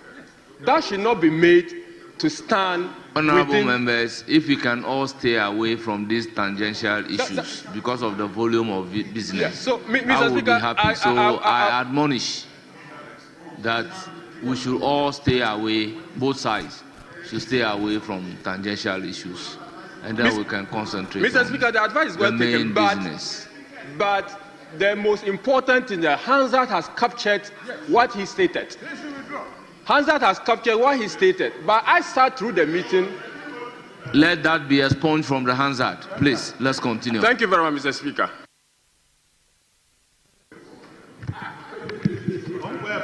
So, Mr. Speaker, the phase 1, phase 2, and phase 3 of the construction of the Third Ring Road terminal should read 11 kilometers each. It's not 1 kilometer. Mr. Speaker, I heard the vice chair of the committee complaining about the selection formula or the processes, and finally he begged the road minister to include his constituency in the second phase. And I thank God the road minister is here. He's taking judicial notice of it. The big push is not ending in 2025. The 2025 allocation is 13.75 billion. And then 2026 is 17 billion. 27 is 19.24 billion. And the 28 is 21 billion. So every community will be served under this big push policy that we campaign with. The people bought the idea, they voted for the NDC, so everybody must benefit from the big push project. And it's not only big push, which we are going to use as a vehicle to construct roads. There will be other interventions. The minister said it here, that about 261 constituency districts will get the 10-kilometer project that he talked about. So nobody will be neglected, including all of you here. It doesn't matter, either you supported the NDC, you voted for it. No, we are talking about Ghana. We are resetting Ghana. So by the end of the day, you come back and say, NDC said it, and they've done it. So the only thing we need from you guys is to support us. We have the 4-year mandate to lead this country, to reset this country. The mess created by the former administration is what we are dealing with. So, Mr. Speaker, and if you check through the budget, we are financing this under domestic financing. Because, Mr. Speaker, if you check our debt portfolios, by the end of 2016, Mr. Speaker, our debt stood at 120 billion Ghana cedis. End of 2020, it rose to 315 billion Ghana cedis. Why do you want to interrupt the debate? Mr. Speaker, the leader of the committee, the vice chair of the committee, has made a statement again. You've advised and admonished us, saying that we should avoid certain comments that are not based on the facts, and that will probably invoke further debate. Mr. Speaker, he stated that. So, honourable member, you have your time to debate. No, take note, and then when you are coming to debate, you can draw the attention of the House to those things. Order 122 is very clear as to how a debate is supposed to be interrupted. So take note. Mr. Speaker, thank you very much. I'm surprised for a government to take inflation to 54%, ended at 23%, and now we're talking about 13%. I don't want to talk about it. What is that? Mr. Speaker, like I was saying, 2016, the debt portfolio was 120 billion Ghana cedis.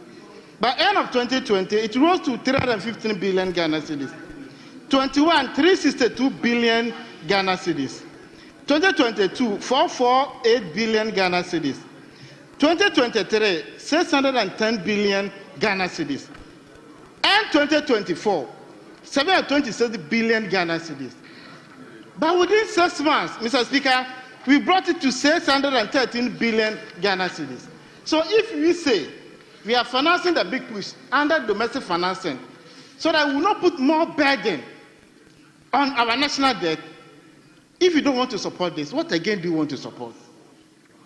Because the debt to GDP ratio has come down from 80.4% to 43.8%. This is the prudent way of managing an economy.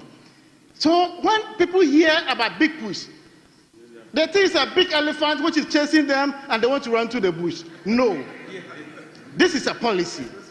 This is a program that is going to help deliver some road infrastructure within the 2-year period for all of us. So, Mr. Speaker, there are some issues that we should have gotten some indicative numbers to know that this will cost A, B, C, D.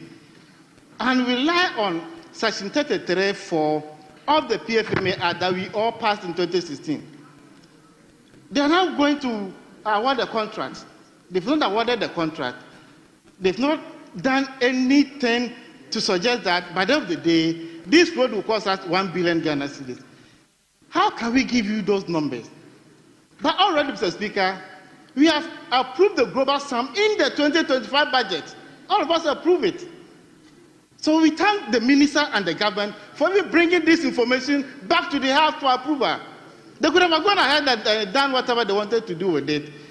We take closer budget support, but at the end of the day, we don't even see what we use that money for. So this is a transparent government giving fresh to what the two of us approved in the 2025 budget. So, but now if you go to a constituency and somebody asks you what entails in the big push program, you will be in a better position to explain to them that the first phase has been brought to us, and these are the roads they are going to construct. So let's thank the government for being transparent to all of us, because we are in charge of the pest. Sometimes ago we give approval, we don't hear anything, and they'll come and perform. Honourable Member, conclude. So, Mr. Speaker, 33(4) will give us the performance report. So by the end of the day, we'll get to know what the 13.7 billion Ghana cedis was used for. So I call on members to support the approval of this process. This is a multi-year program, and we are going to finance it with our own resources. We are not going to borrow to do this project. Mr. Speaker, with these few comments, I thank you very much for the opportunity. Thank you. Yes, Honorable Dr. Kabiru. Mr. Speaker, first and foremost, we have the finance minister during the annual presentation of the annual budget telling us about big push. The big push apparently is an elephant, not an umbrella. And the conceptualization of same has been difficult. It's been difficult for the government that 6 months down the line, they are still trying to get us firm glimpse of the anchor of the big push. And that's the problem some of us face at the committee level. Difficult because big push, we are told, is supposed to finance not just road infrastructure, but key infrastructure projects, including the 24-hour economy. But after 5, 6, 7 months down the line, the finance minister comes back to tell us that in the next 2 years, Mr. Speaker, the next 2 years, all monies for big push is now going to go into road infrastructure development. Mr. Speaker, it means that half of the tenor of the so-called big push is now going to be about road construction, which the Nana Akufo-Addo government has done without questioning it with any name. For the next 2 years, whatever is going to be done under the big push is the normal road construction the government has been doing since time immemorial, Mr. Speaker. Mr. Speaker, we don't need to give fancy terms, exotic terminologies to describe government normal execution of projects. The previous government executed very important, for the first time, the number of interchanges, the number of roads construction, over 13 kilometers of roads were constructed 13,000 kilometers of roads were constructed without a fancy name. Without a fancy name called Big Push. And if we have a term like this, it gets the members also confused, Mr. Speaker. And that is the first thing. Mr. Speaker, the second thing we had issue with was the fact that even the Big Push, the priority projects, speaks to the priority of the government. Even the selection of those particular projects tells us about the seriousness of the government. Mr. Speaker, I will not go far. The Ashanti region, one of the biggest regions in the whole country, where we are supposed to have equitable distribution of resources, and for that matter, evenly and fair distribution of projects. The lists are there for us to see, Mr. Speaker. Some very few projects. Mr. Speaker, where we have created new regions, and the directive principle of state policy requires that we must do everything in fulfillment of the social and economic directive principle of the government. The Northeast region, only one route. Only one route. Mr. Speaker, that one road.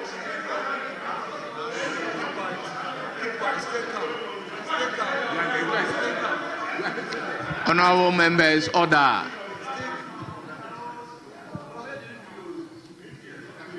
Honorable members, I'll begin naming and applying the rules.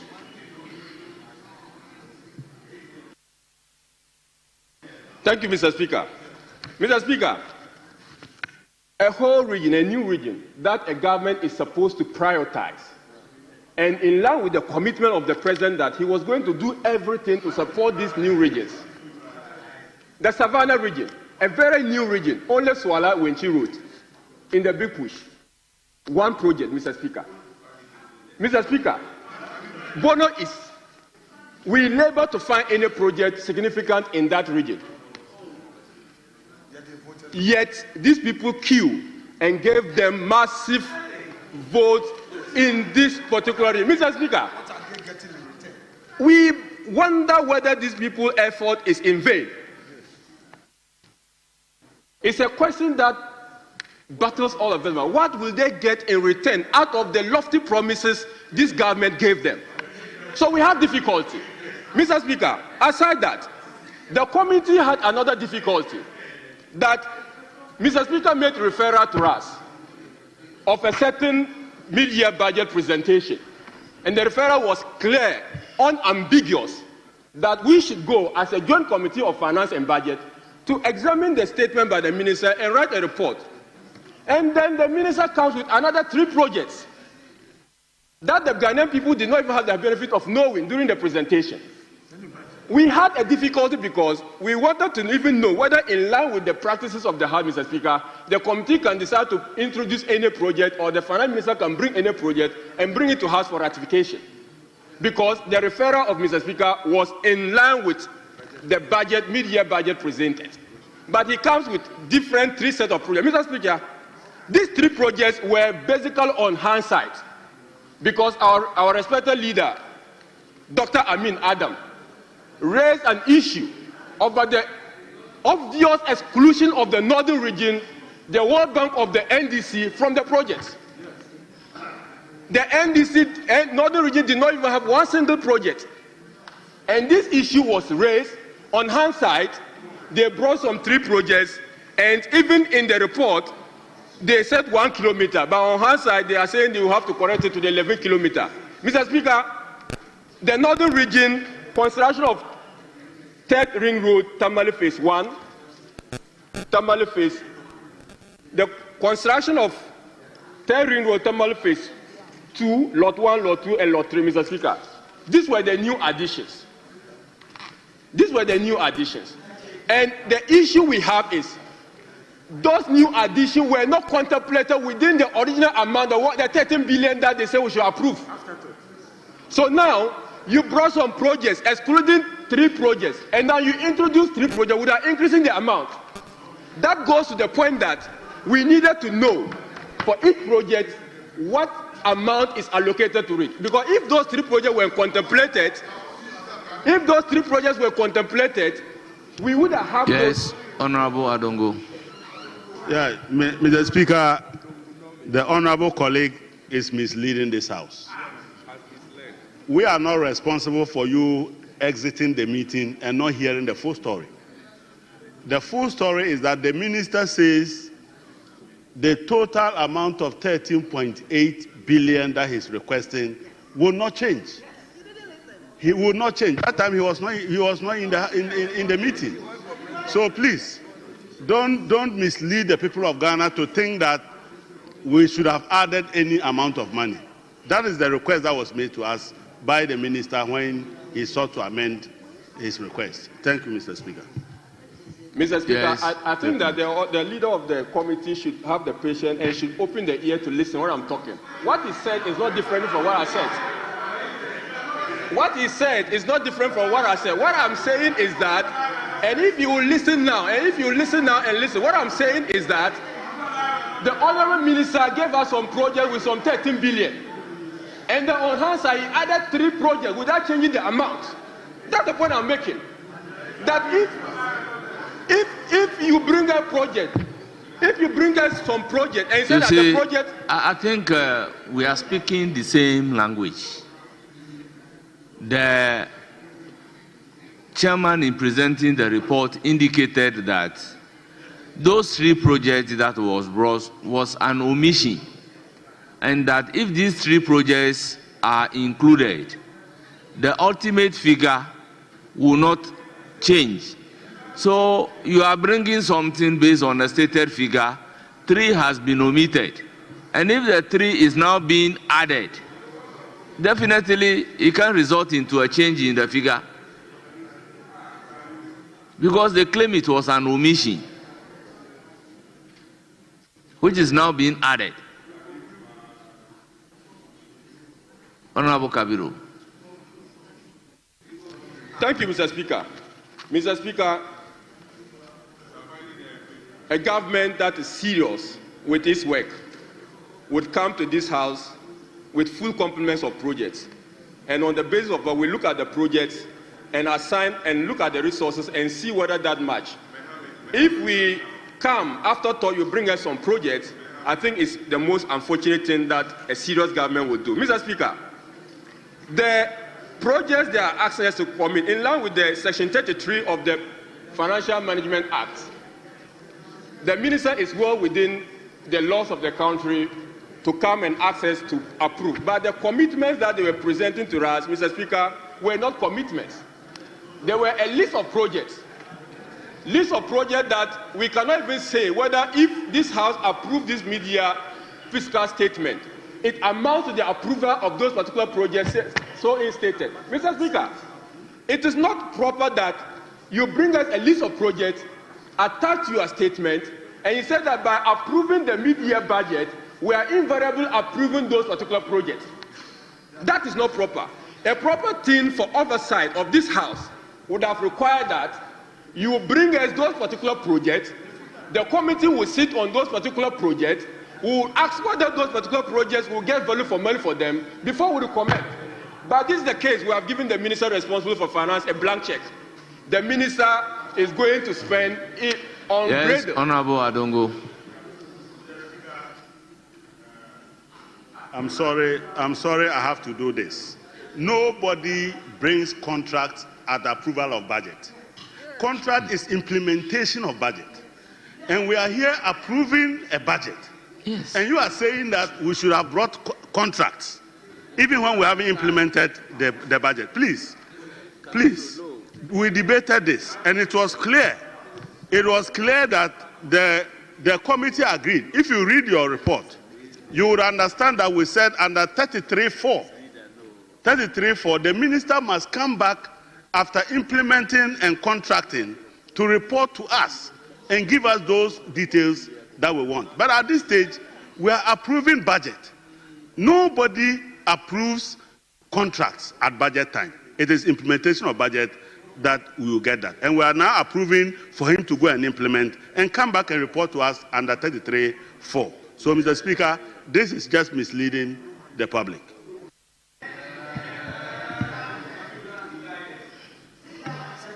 Mr. Speaker, this is the first time I am learning that budgets are approved in vacuum, and that budgets are not supposed to be approved with some items attached to them. This is the first time I'm learning it. And if it is the new economic management, then we have a long road, Mr. Speaker. Mr. Speaker. Honorable members, I think we can all use the opportunity to get it right. What is the budget? Proposed expenditure and expected revenue.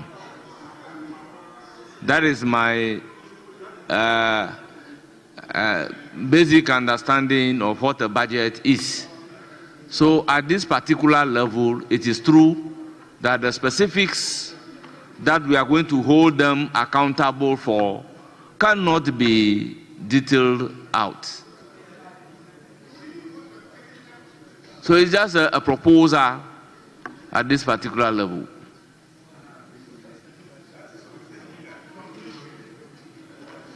Mr. Speaker, in this budget, in the budget statement, if you go to page 82, it is not for any reason that they are telling us that wages and compensation is going to be A amount. It's not for nothing that they say interest payment is going to be for A amount. It's not for nothing that they say subsidies is going to be for A amount. There is every item attached to the figures mentioned. It's not for nothing. So if you say that budget are revenue and expenditure projection, right, you are very right. But attached to those revenue, there are sources. And attached to that expenditure, there are items. And those are the points we are making. And we have to make that point clearly because this is a house of record. You cannot give estimates in vacuum. And you cannot give expenditure items in vacuum. They must be tied to some items. And we are saying that the 13 billion you are tying, it was okay, we approve it in the annual budget that 13 billion is going to spend. But you are bringing us projects. We didn't force you to bring those particular projects to us. You brought us projects. And then we are asking to know that those projects you are bringing, what is the cost breakdown of those particular projects for those particular 13 billion? It's not something difficult for the minister to provide us. And it's not request, Mr. Speaker. Mr. Speaker, I think that in conclusion,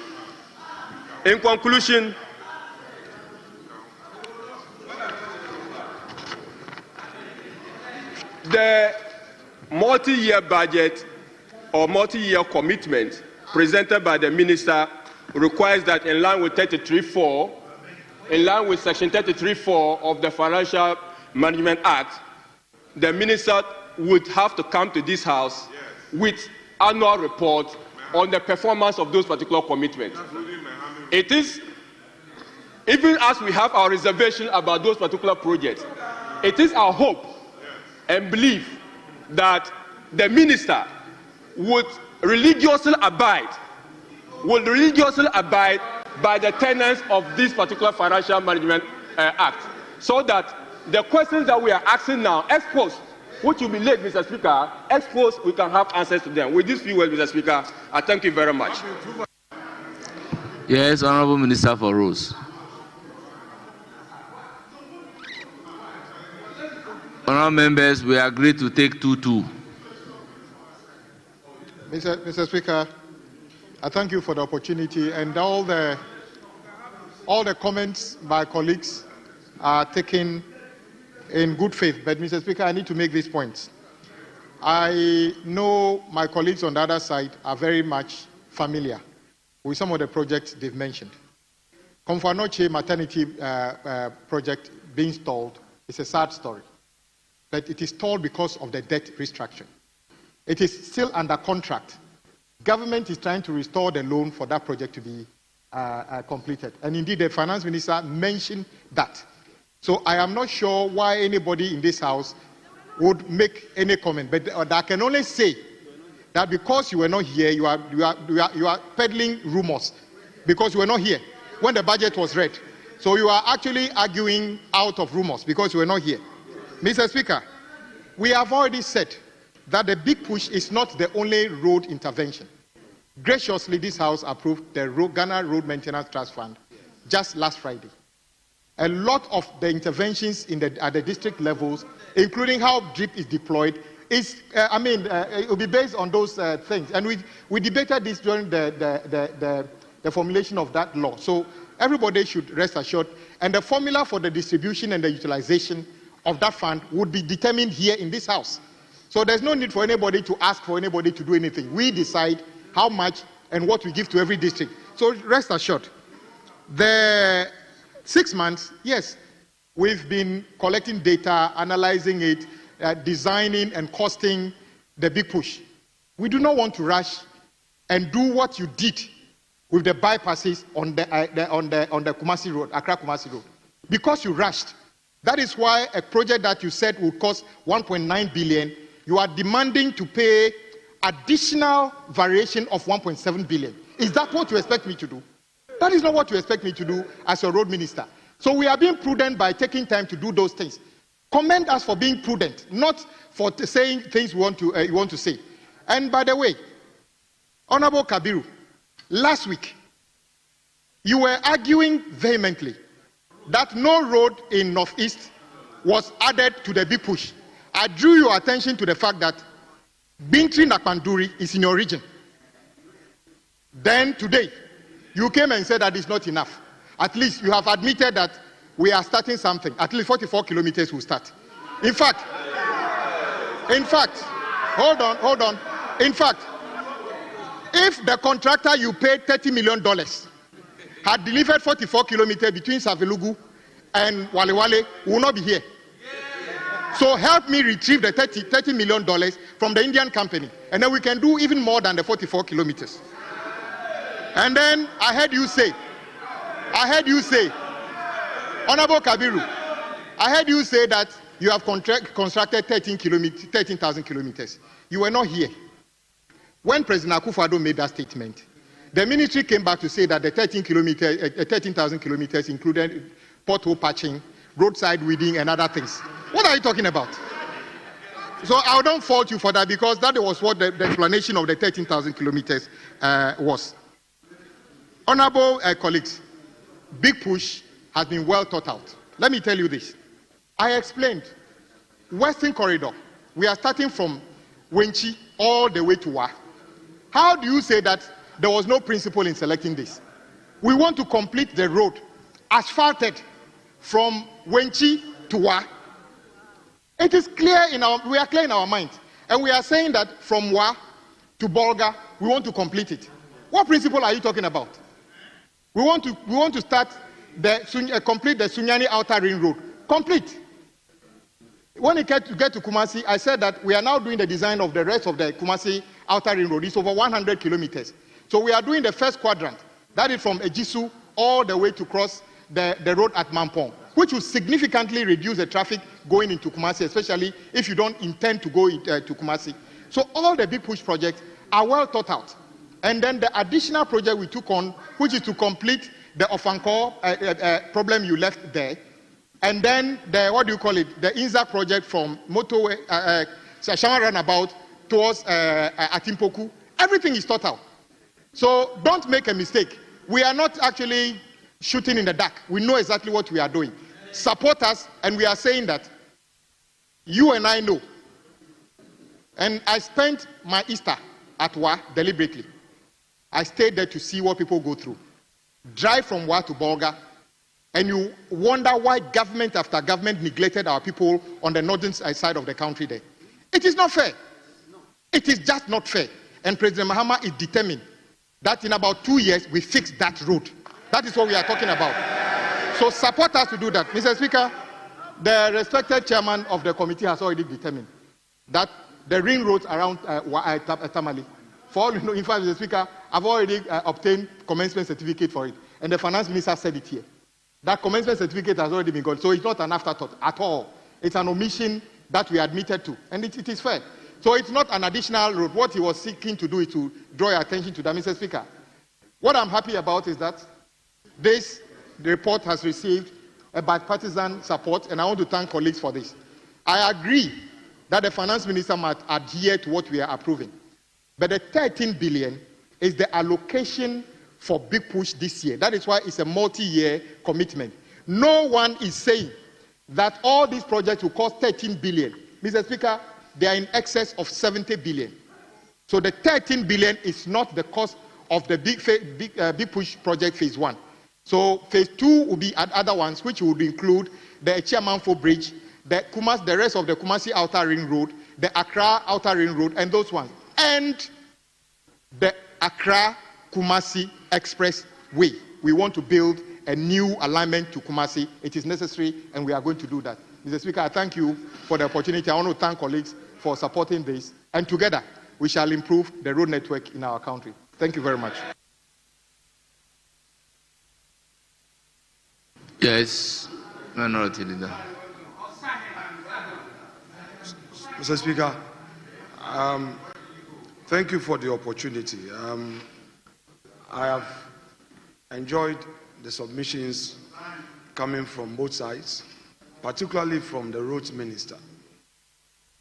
But without sounding very partisan, I disagree with the aspect of the submissions to the effect that government after government did not do much for the northern sector in terms of road construction, and that President Mahama is determined to fix this situation in 2 years. Please, Mr. Speaker, President Mahama has been president before. Yes, but if you made an absolute statement towards the end of your submission. If you had been relative, then I wouldn't come up to fault you. But President Mahama has been president before. He's been vice president before. And in fact, your tradition has been in office before. From 1992, when we started this democracy, from 93 to 2000. Then again, they had opportunity for another 8 years. Prior to that, it was your tradition that was in office for almost 20 years, the PNDC. That is where you root your heritage. So, Mr. Speaker, if you are talking about a situation, which I agree, recently when we attended the Northern Development Conference, it is a matter that came up, that a person somewhere in Boko should be comfortable staying in Boko because distribution of infrastructure is even. I think that should be the focus of the argument. But if you now want to make it partisan, even saying that a matter that is a matter of record is not the case. Honorable Minister, if somebody says that I am aggregating, putting everything together under my administration, and I've done 13,000 kilometers, and as a result of that, even pothole patching have been included, what is wrong with it? Because you and I know that a lot of our roads are immotorable because of the state of the roads. So if you fix them and you are adding that to your achievement, there's nothing wrong, with respect. With respect, and you agree with me. All right. So, Mr. Speaker, I think that the concerns of the minority has to do with the uneven distribution of these roads. I have seen the list, quite a number of them. Sometimes we, the politicians, we try to pretend, but the reality is always a reality. Some of these roads were started under Akufo-Addo. They've not been completed. You are continuing. That is governance, and I agree. I will not stand here and critique you for that. But it should not be created, the impression should not be created as though it is a certain big push, big push, big push. What are you pushing?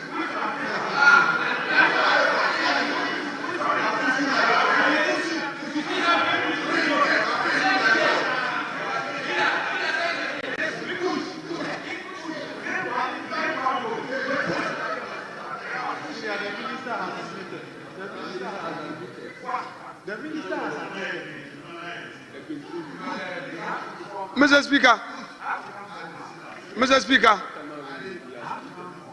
you have some regions that are not receiving attention. Some regions are not receiving attention. Volta region, what serious roads are being constructed. Yes. Check it. Honourable Minority Leader, Senior Collins Dauda has been on his feet for long. Thank you very much, Mr. Speaker. Mr. Speaker, the Honourable Minority Leader says that he just looked at the roads listed by the Minister of Finance to be catered for under the big push. And he realizes that some of them were started by Nana Akufo-Addo. We want the Honourable Minority Leader to mention one or two of the roads that he finds listed which were started by Nana Akufo-Addo. Yes, Honourable Minority Leader. Mr. Speaker, with respect, the Winneba Road, Mr. Speaker, is there. Mr.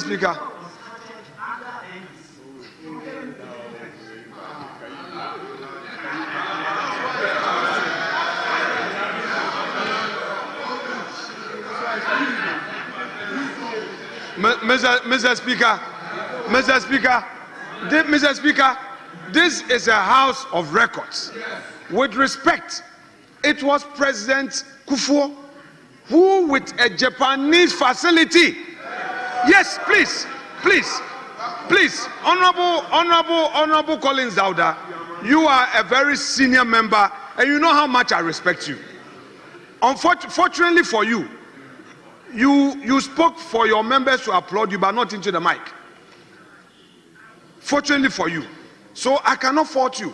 But because they heard you loud, Mahanza did not hear you, it's my duty to remind you that President Kufuor started. Mr. Speaker, the President Kufuor started and completed all the way from Malam all the way to Yamransa. It's a matter of record, yes. Yes, the Japanese facility.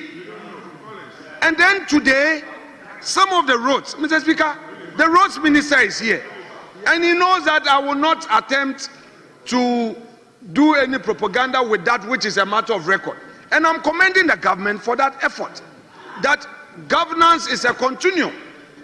You came to me some project being constructed, you want to continue, that is good. But this side of the house has a concern. The uneven distribution.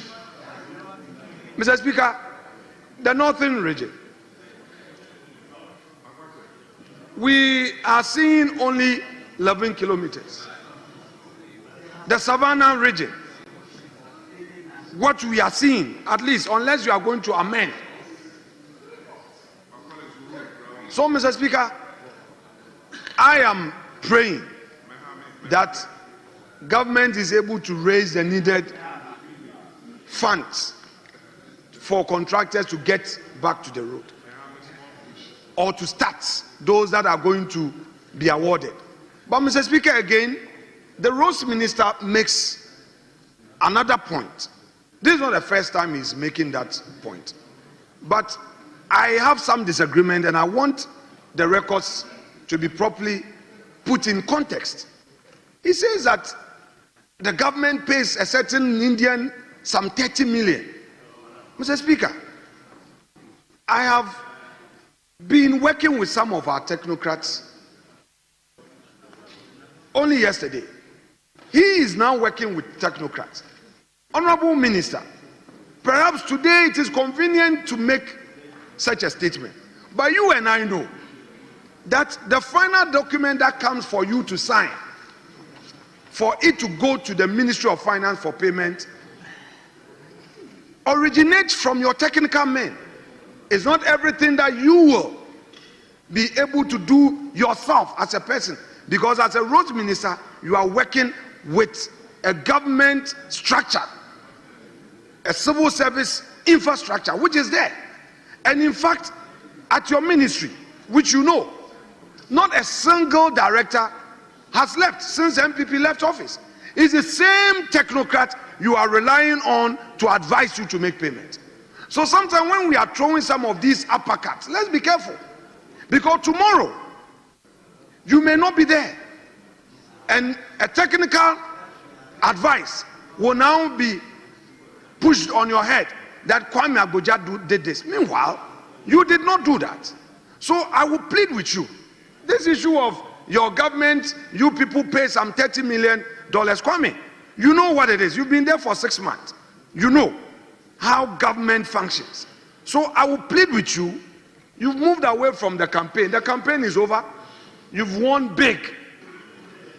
You've won big. This is the time for you to govern. Stop this propaganda, else give yourself up to December. Some contractors will get their certificate to your table, and then there may be a problem, and we have to come and say, Kwame, you are responsible. Maybe you may not be. So please, let us move away from this. Mr. Speaker, I would just conclude by urging our colleagues that they should walk the talk. When a government comes into office, it comes with a lot of ambition. It is good. This is your time. 6 months. You made promises. We wish you well. We pray that you will align government finances, do away with the waste. And I'm happy that you've come out with this new road fund law. I wasn't here to have supported because it was something that was dear to my heart. I'm happy you have come up with this new law. When we were there, we worked on it. You have come, you've improved upon it, because a lot of people make double claims. Some contractors will come and claim because the system is manual. Then they'll come again, then the minister will sign. I'm happy you've detected. It's the same Ghanaians who do that.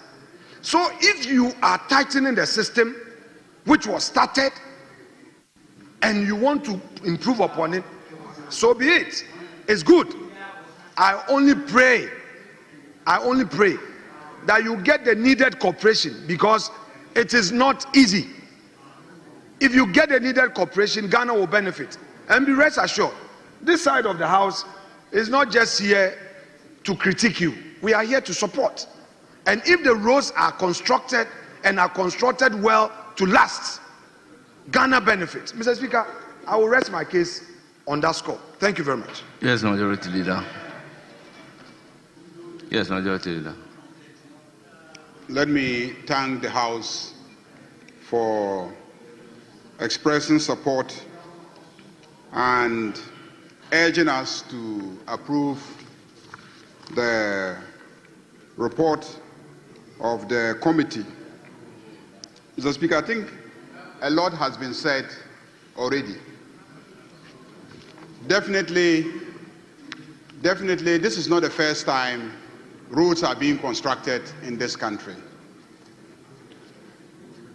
But, Mr. Speaker, I think that as a country, the major challenge that we are confronted with is efficiency in the development of our infrastructure projects. We all always boast about, I started and you continued. You started and I continued. Very often, we do not see a government actually start a road and complete the road. We often do not see that. There are a few cases, but governments have tended to spread themselves so thinly that we start so many roads when we know we don't have the finances for those roads. And the nature of road construction is such that when you put so many contractors on so many roads and they all perform halfway and bring you certificates and you don't pay the certificates, interest accumulates on the certificates. That's the first major source of inefficiency and wastage in road construction. Not only do interest accumulate on the certificates, but because you have not completed the road, the vagaries of the weather will also depreciate the quality of work done. When you have compacted and you are supposed to asphalt, and the contractor is not paid, and he stops at that stage, motorists plying on that road will cause further damage to that road. Now, when the contractor comes back, he's going to redo the part that has been damaged in order to continue where he left it from. And as a government, you will have to pay for the additional work of redoing where he has redoing where he has redone before to now continue where he left off.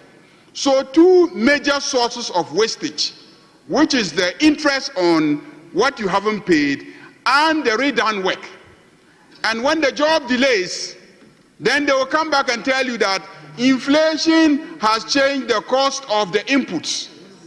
And so again, you will have to revise the contract sums. So we have been spending excessively on road construction and yet not getting value for money. That is the major problem in our infrastructure development. Mr. Speaker, I think that it is high time for us as a house, as a parliament, to pay close attention to what is done at the Ministry of Roads, so that when we are approving financing for road projects, we must be assured that there is indeed funding for the road to be completed. And we must support the road ministers to be financed so that they can complete those projects. I believe that this big push project is not the first time we are doing roads, but it's an expression of the commitment of this government to make a major dent in the road infrastructure deficit of this country. You just spoke about the north. Let me take you through memory lane. There are three major roads that we need to develop in the north. The road connecting Tamale to Bolgatanga, the road connecting Tamale to Wa, and the road connecting Wa to Bolgatanga. I can say that the NDC tradition is the one party that has made a major dent in the road infrastructure of the north. Because it was Jerry John Rawlings and the NDC one that took on the task of constructing and asphalting the road from Tamale to Bolgatanga, up to Navrongo and the border with Burkina Faso at Paga. That was a major infrastructure development. And I remember this vividly because as a secondary school student, traveling from Boku to Tamale to attend Ghana Secondary School, we used to travel and halfway we would disembark and walk across streams, and then another vehicle will come and meet us on the other side of the bank of the stream so that we could attend school in Tamale. It was President Jerry John Rawlings under the NDC one that confronted that challenge and constructed the first most beautiful infrastructure road from Tamale to Bolgatanga, to Navrongo, and then to Paga. He didn't stop from there. He didn't stop there. Indeed, he had done the road from Tamale up to Kintampo and I think Techima. That was how far, yes. That was how far he went.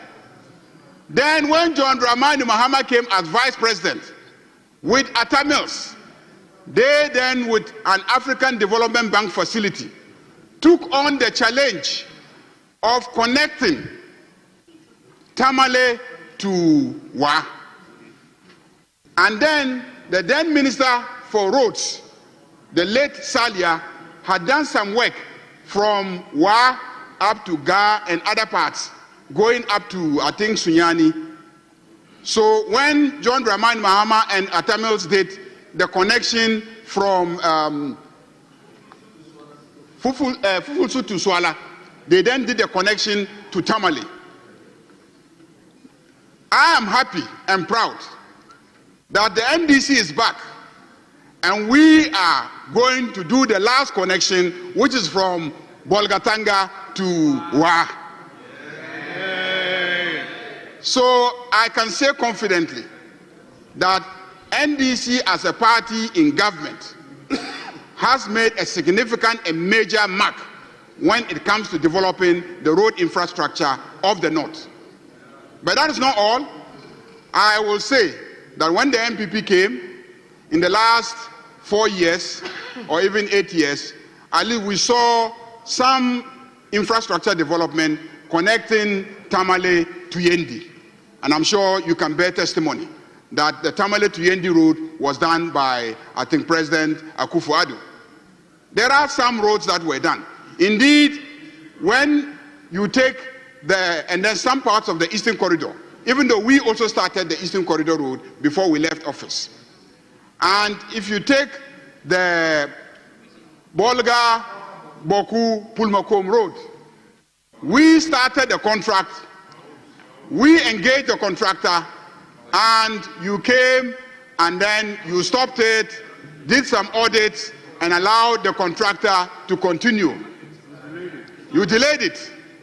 So I will say that you contributed in terms of, during your period, the construction of the road from Bolga to Boku to Pulmakum. But it was a contract that was awarded by the NDC government. Minority Leader, why are you rising? Mr. Speaker, you know my respected colleague is being very patriotic, but the patriotism is getting diluted. And I just felt that with your leave, I may have to draw his attention to the facts properly. The road from Bolga to his own constituency and beyond, he is now telling us that, oh, the contract was initiated by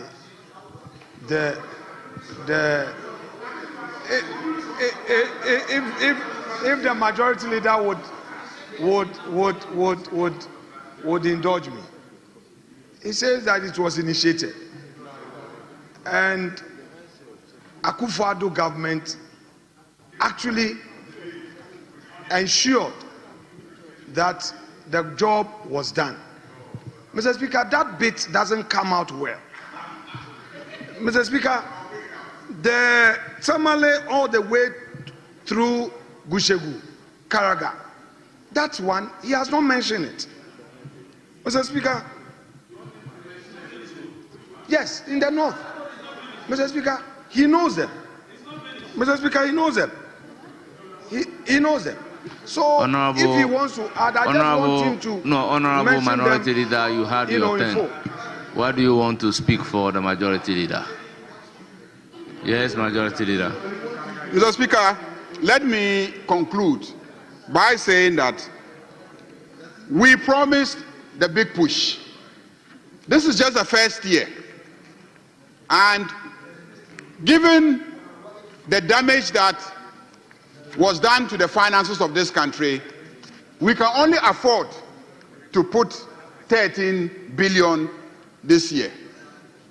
Mr. Speaker, we plan to do more. We plan to do more. He was asking where we're pushing. We're pushing on all the roads of this country. That's where we're going to push.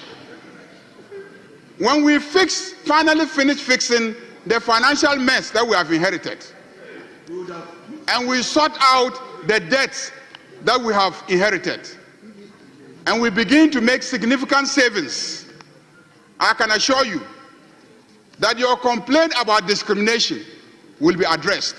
We can't start in all the regions at once. And that is why I started by saying that a major failing of our past efforts in infrastructure development has been trying to satisfy everybody at once. In the end, we don't satisfy anybody. That's what we have done. It is better to focus on a few major roads, do them well, finish them, and let them contribute to the economic development of that corridor of the country. And now move to the other corridors and also concentrate. If every regime since 1992 had just focused on 2 or 3 major roads and finished it, I can assure you that today we will not be where we are. If you travel across the country, contractors have been littered on every single road that you can imagine. And yet, nothing is being done. Nothing has been achieved. So I thank the minister for the decision to focus. I also thank the finance minister for his foresight. All the 55 stalled projects, road infrastructure projects, he has decided that he will take those that are just 70% complete so that we can complete the 30%. That's focus. Then as resources come, you take on those that are closer to completion instead of spreading yourself thinly, and then you will stay for 4 years and then you will not achieve much. So I support that approach to our infrastructure development. It's the most reasonable way to go. Mr. Speaker, I thank colleagues, and I can only say that we have begun well, and as he has indicated, we have the support of our colleagues in the minority. This is a national enterprise.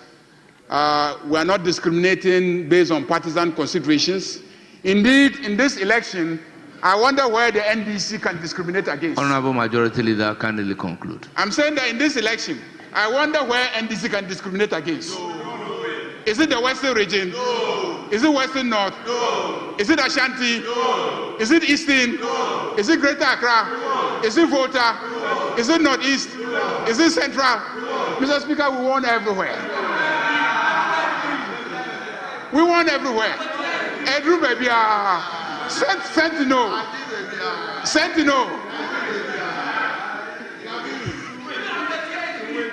The smell is everywhere. The scent is everywhere. So, Mr. Speaker, we are not discriminating. Yeah, thank you. Because everywhere they supported us. We are just focusing, and then we'll get to the others. I thank you very much, Mr. Speaker. Thank you very much. Honourable members, at the conclusion of the debate, as many as are in favor of the motion, say aye. Aye. Those against, say no. Honourable members, obviously,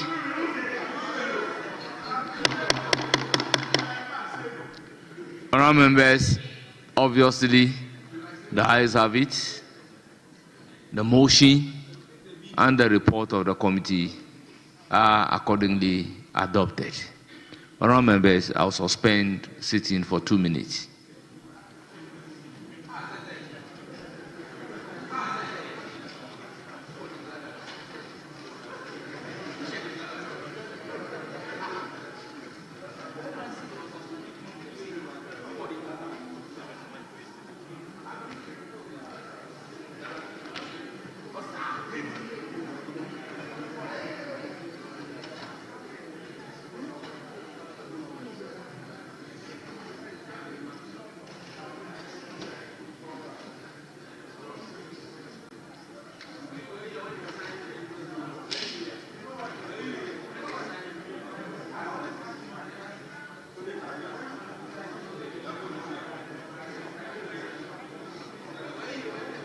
My name is